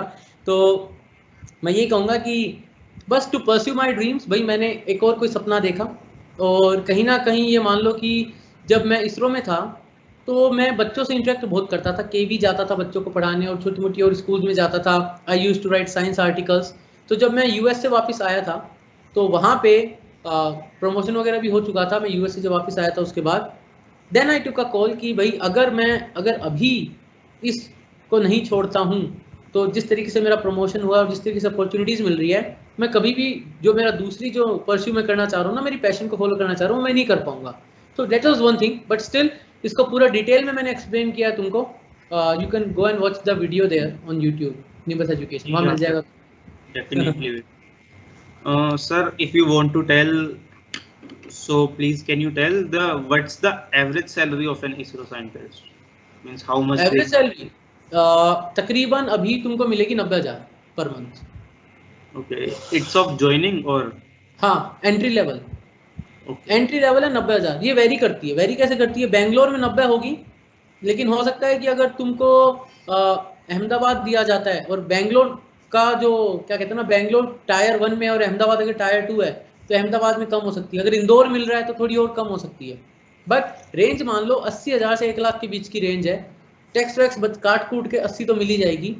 और जब इंक्रीमेंट लगेगा तुम्हारा तो इसरो में 3-3.5% चलता रहता है बेस पे इंक्रीमेंट। हर 6 महीने में बेस पे बढ़ती जाती है। बेस पे क्या होती है? तो जैसे बेस पे अभी जो होगी ना इसरो के अंदर, तो मान लो बेस पे जैसे अभी 40,000 की बेस पे है, तो 40,000 की बेस पे है और उसके ऊपर उसके कंपोनेंट्स हैं HRA, TA, DA सब मिला के, और वो पहुंच जाता है 90,000 के आसपास। तो वो 40,000 जो है वो हर 6-7 महीने में बढ़ जाती है। 40 की 42, 42 की 45, तो तुम्हारी सैलरी हर साल अपने आप बढ़ती रहती है। अपने आप सरकार बढ़ाती जाती है हर साल, ठीक है।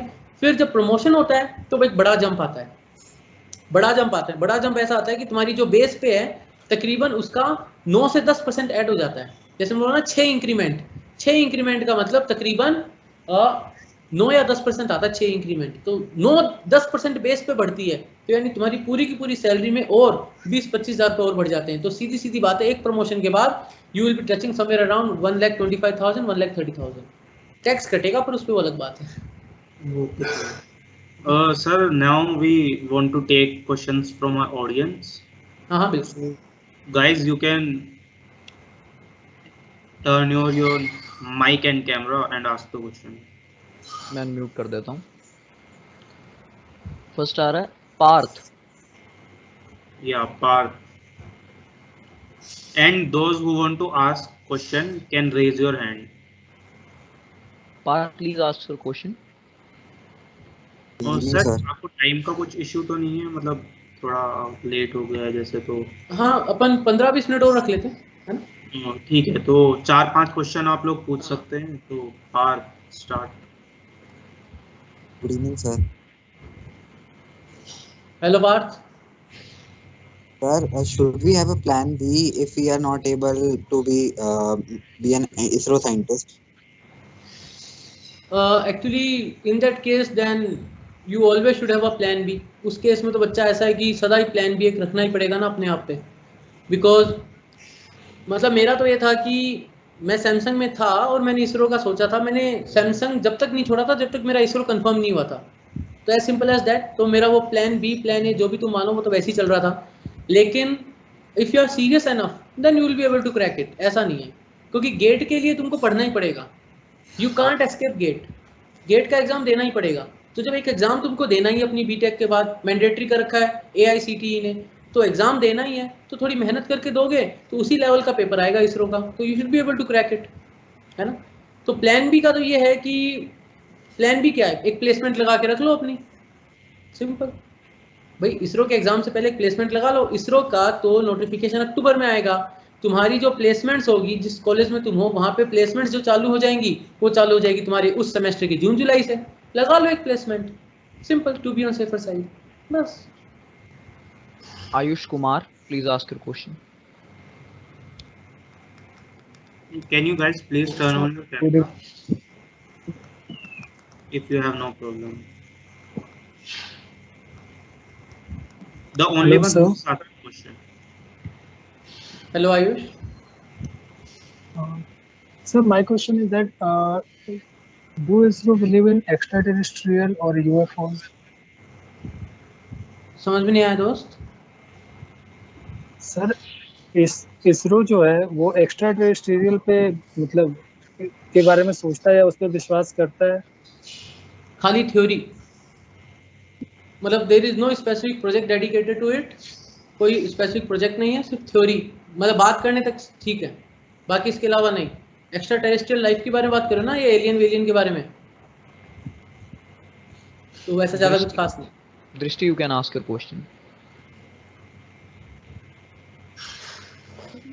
MSc इन फिजिक्स, तो हम इसरो कैसे ज्वाइन कर सकते हैं, मतलब MSc कौन सी physics? एग्जाम्स देनी? हाँ हाँ, सर। एमएससी फिजिक्स में बता देता हूँ। एमएससी फिजिक्स हो, चाहे एमएससी केमिस्ट्री में हो, चाहे एमएससी मैथमेटिक्स हो, जो भी बच्चा अगर यहाँ पे हो एमएससी का, तो एमएससी के लिए आईसीआरबी स्पेसिफिकली हर साल ओपनिंग नहीं निकालता है। अगर आप इसरो जाना चाहते हैं, you have to be very very active, क्योंकि इसरो सेंटर के लेवल पे भी एमएससी के लिए बच्चे रिक्रूट करता है।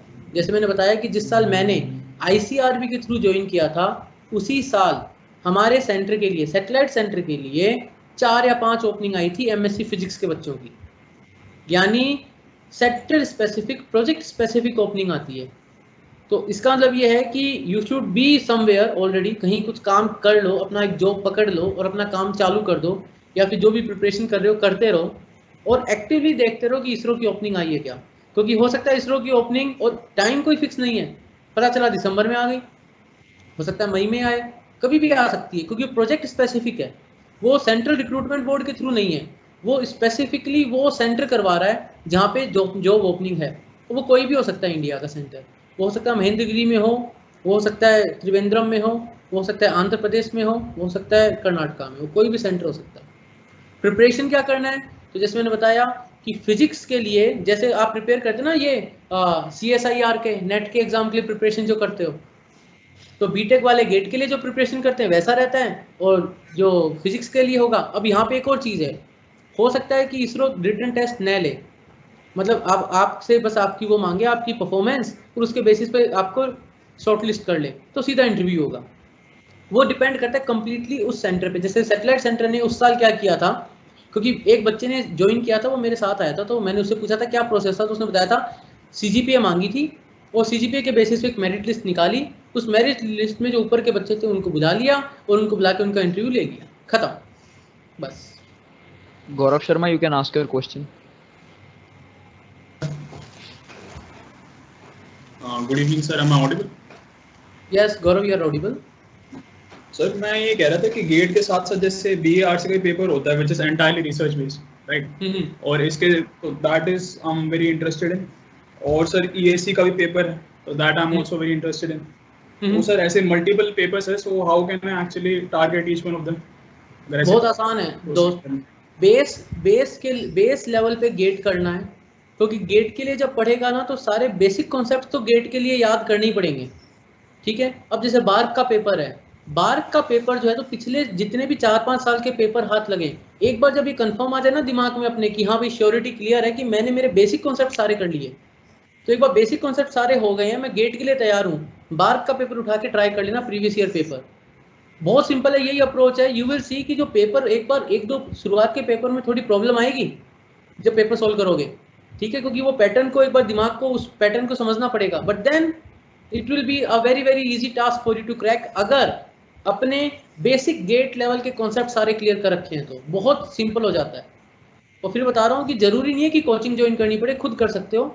अगर लग रहा है कि भाई मैं मेरा रूटीन या मेरा स्केड्यूल सीरियसली नहीं फॉलो कर पा रहा हूँ, तो फिर कोचिंग ज्वाइन करना। Arish, you can ask your question. Hello sir, am I audible? हाँ अरिश। सर मैं ये पूछना चाहता था कि अगर कोई as an engineer, software engineer अगर कोई ज्वाइन करना चाहता है, तो उसकी एलिजिबिलिटी और उसके एग्जामिनेशन वगैरह क्या कैसे है? तो मतलब इसरो में बहुत रेयरली वर्क एक्सपीरियंस कंसिडर होता है। मतलब अभी जैसे अभी मैं एज वाइज एलिजिबल हूँ और मेरा जीपीए जो था बिट्स में दैट वाज 9.21, तो मैं जीपीए वाइज भी अभी भी एलिजिबल हूँ और एज वाइज भी एलिजिबल हूँ।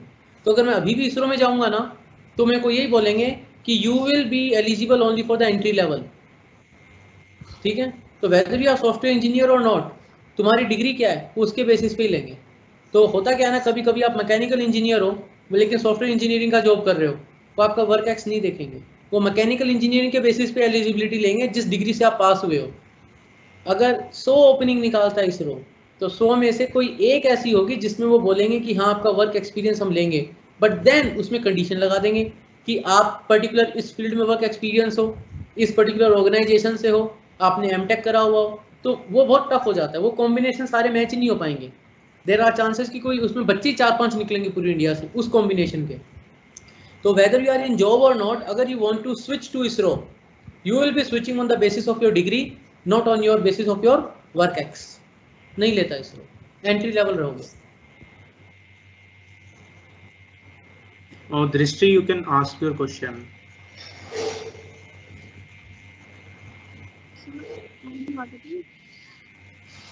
No, your voice is not coming, it's very slow. Hello. Sir. हाँ बोलो दृष्टि, थोड़ा जोर से बोलो। Hello, good evening sir. Evening. Sir मैं आपसे पूछना चाहती हूँ कि सर जैसे मेरे को काफी इंटरेस्ट है साइंस में एंड मैं अभी 11th क्लास में आई हूँ। आई थिंक नहीं समझ में आ रहा है, क्या बोल रहे हो थोड़ा। हेलो सर, अभी जस्ट 11th क्लास में हूँ। Saurabh Singh want to ask a question. Your question in the chat box.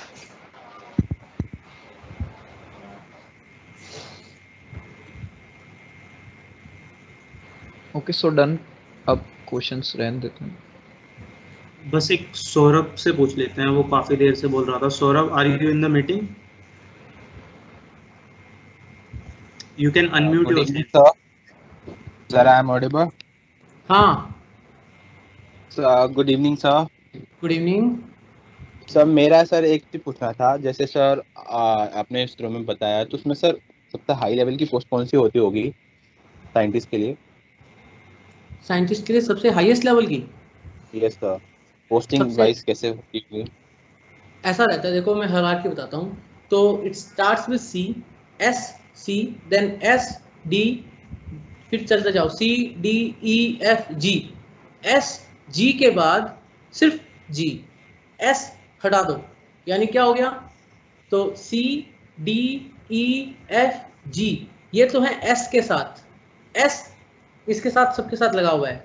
फिर ये 5 के बाद छठी जो आएगी वो होगी जी, देन एच, एच के बाद एफ, और उसके बाद यानी एच के बाद डिस्टिंग्विश्ड, और डिस्टिंग्विश्ड के बाद अगर आपका अभी भी बचा हुआ है आपका tenure, then you may go towards being a director, chairman, और वो जो कुछ भी जो ऊपर वाले सोचते हैं उस तरीके से you will get the opportunities.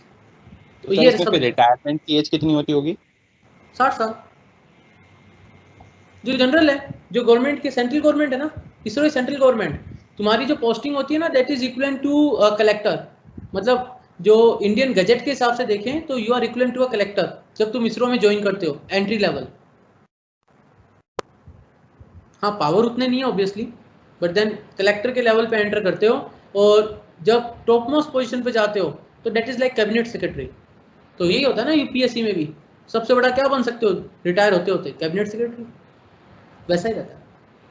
तो एक जो पूछना था, जैसे मैंने कई बार सुना है कि इसरो को काफी बारी वो मतलब पैसों की कमी हो जाती है मिशंस में, ऐसा क्यों सर? गवर्नमेंट उनको पैसे देती क्यों नहीं है फिर? क्योंकि सर नासा जो है वो काफी गवर्नमेंट नासा को काफी सपोर्ट करती है, उनके जितने भी मिशंस होते हैं उनके काफी सर महंगे पैकेज होते हैं मिशंस के। तो सर अपने इंडिया में ऐसा क्यों नहीं होता फिर? एक्चुअली ये आंसर है ना, इस क्वेश्चन का आंसर ऐसा है कि ये डिपेंड करता है गवर्नमेंट के गवर्नमेंट के आउटलुक पे, सरकार पे। तो सर वहाँ के डायरेक्टर भी तो बोल सकते हैं ना फिर इस बारे में, तो उनसे रेकमेंड कर सकते हो, लेकिन पैसा जो है वो ऊपर से सरकार ही पास करेगी ना। तो मतलब बजट मांगा जाता है, इसरो से एक एस्टिमेटेड बजट मांगा जाता है। तुमने बजट दिया तुमने 10,000 करोड़ का, सामने से आया 5,000 करोड़, तुमने बोला भाई नहीं थोड़ा और चाहिए, बोलेंगे हाँ ठीक है नेक्स्ट टाइम एडजस्ट कर देंगे, एंड दैट्स ऑल। तो ये बजट पूरे साल का आता है? ये बजट पूरे ईयर का आता है, एक साल मैं का? तो नंबर बता रहा हूँ एक जनरल आइडिया के लिए कि ऐसा हो सकता है। बजट एक पूरे साल का बताया जाता है, उसके अंदर फिर प्रोजेक्ट्स एडजस्ट होते हैं, ऐसा रहता है।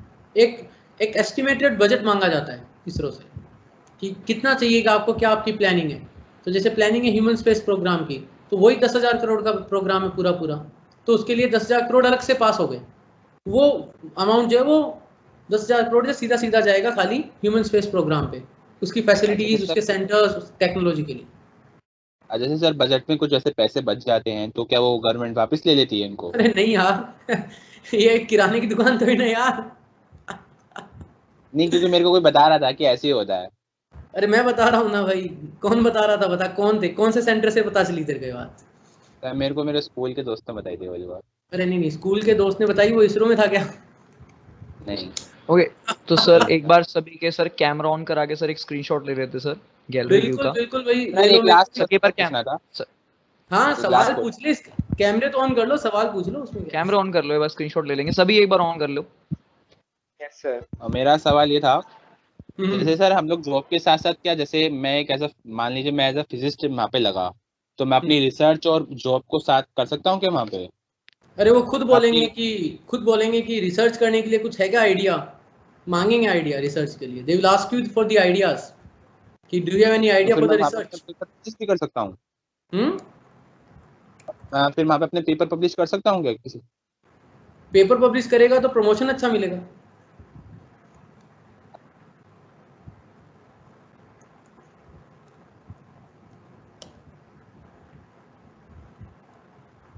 सो बस अभी कर लेंगे जिसको भी जो अपना कैमरा ऑन कर सकता है, फिर एक बार हमें बस स्क्रीनशॉट ले लें। एक सेकंड में सभी को अलाउ कर देता हूँ, just a second. Allow mic for attending. मैंने कर दिया है कैमरा सबको अलाउ, तो अपने आप को ओके कर सकते हो। ले लिया। Thank you sir. Okay, thank you sir. Thanks a lot sir. Sir काफ़ी अच्छा लगा सर। सर आपके सर सेशंस देख के सर काफ़ी ज़्यादा सर मोटिवेशन मिलता है सर। आप जैसे सर काफ़ी अच्छी सर वीडियोस वगैरह बनाते हैं सर, आप काफ़ी ज़्यादा इंटरेक्टिव रहते अपने वीडियोस में। Thanks a lot sir. Okay, जाके देख लो भाई, जिसने अभी तक सब्सक्राइब नहीं किया सब्सक्राइब भी कर लो, निम्बस एजुकेशन।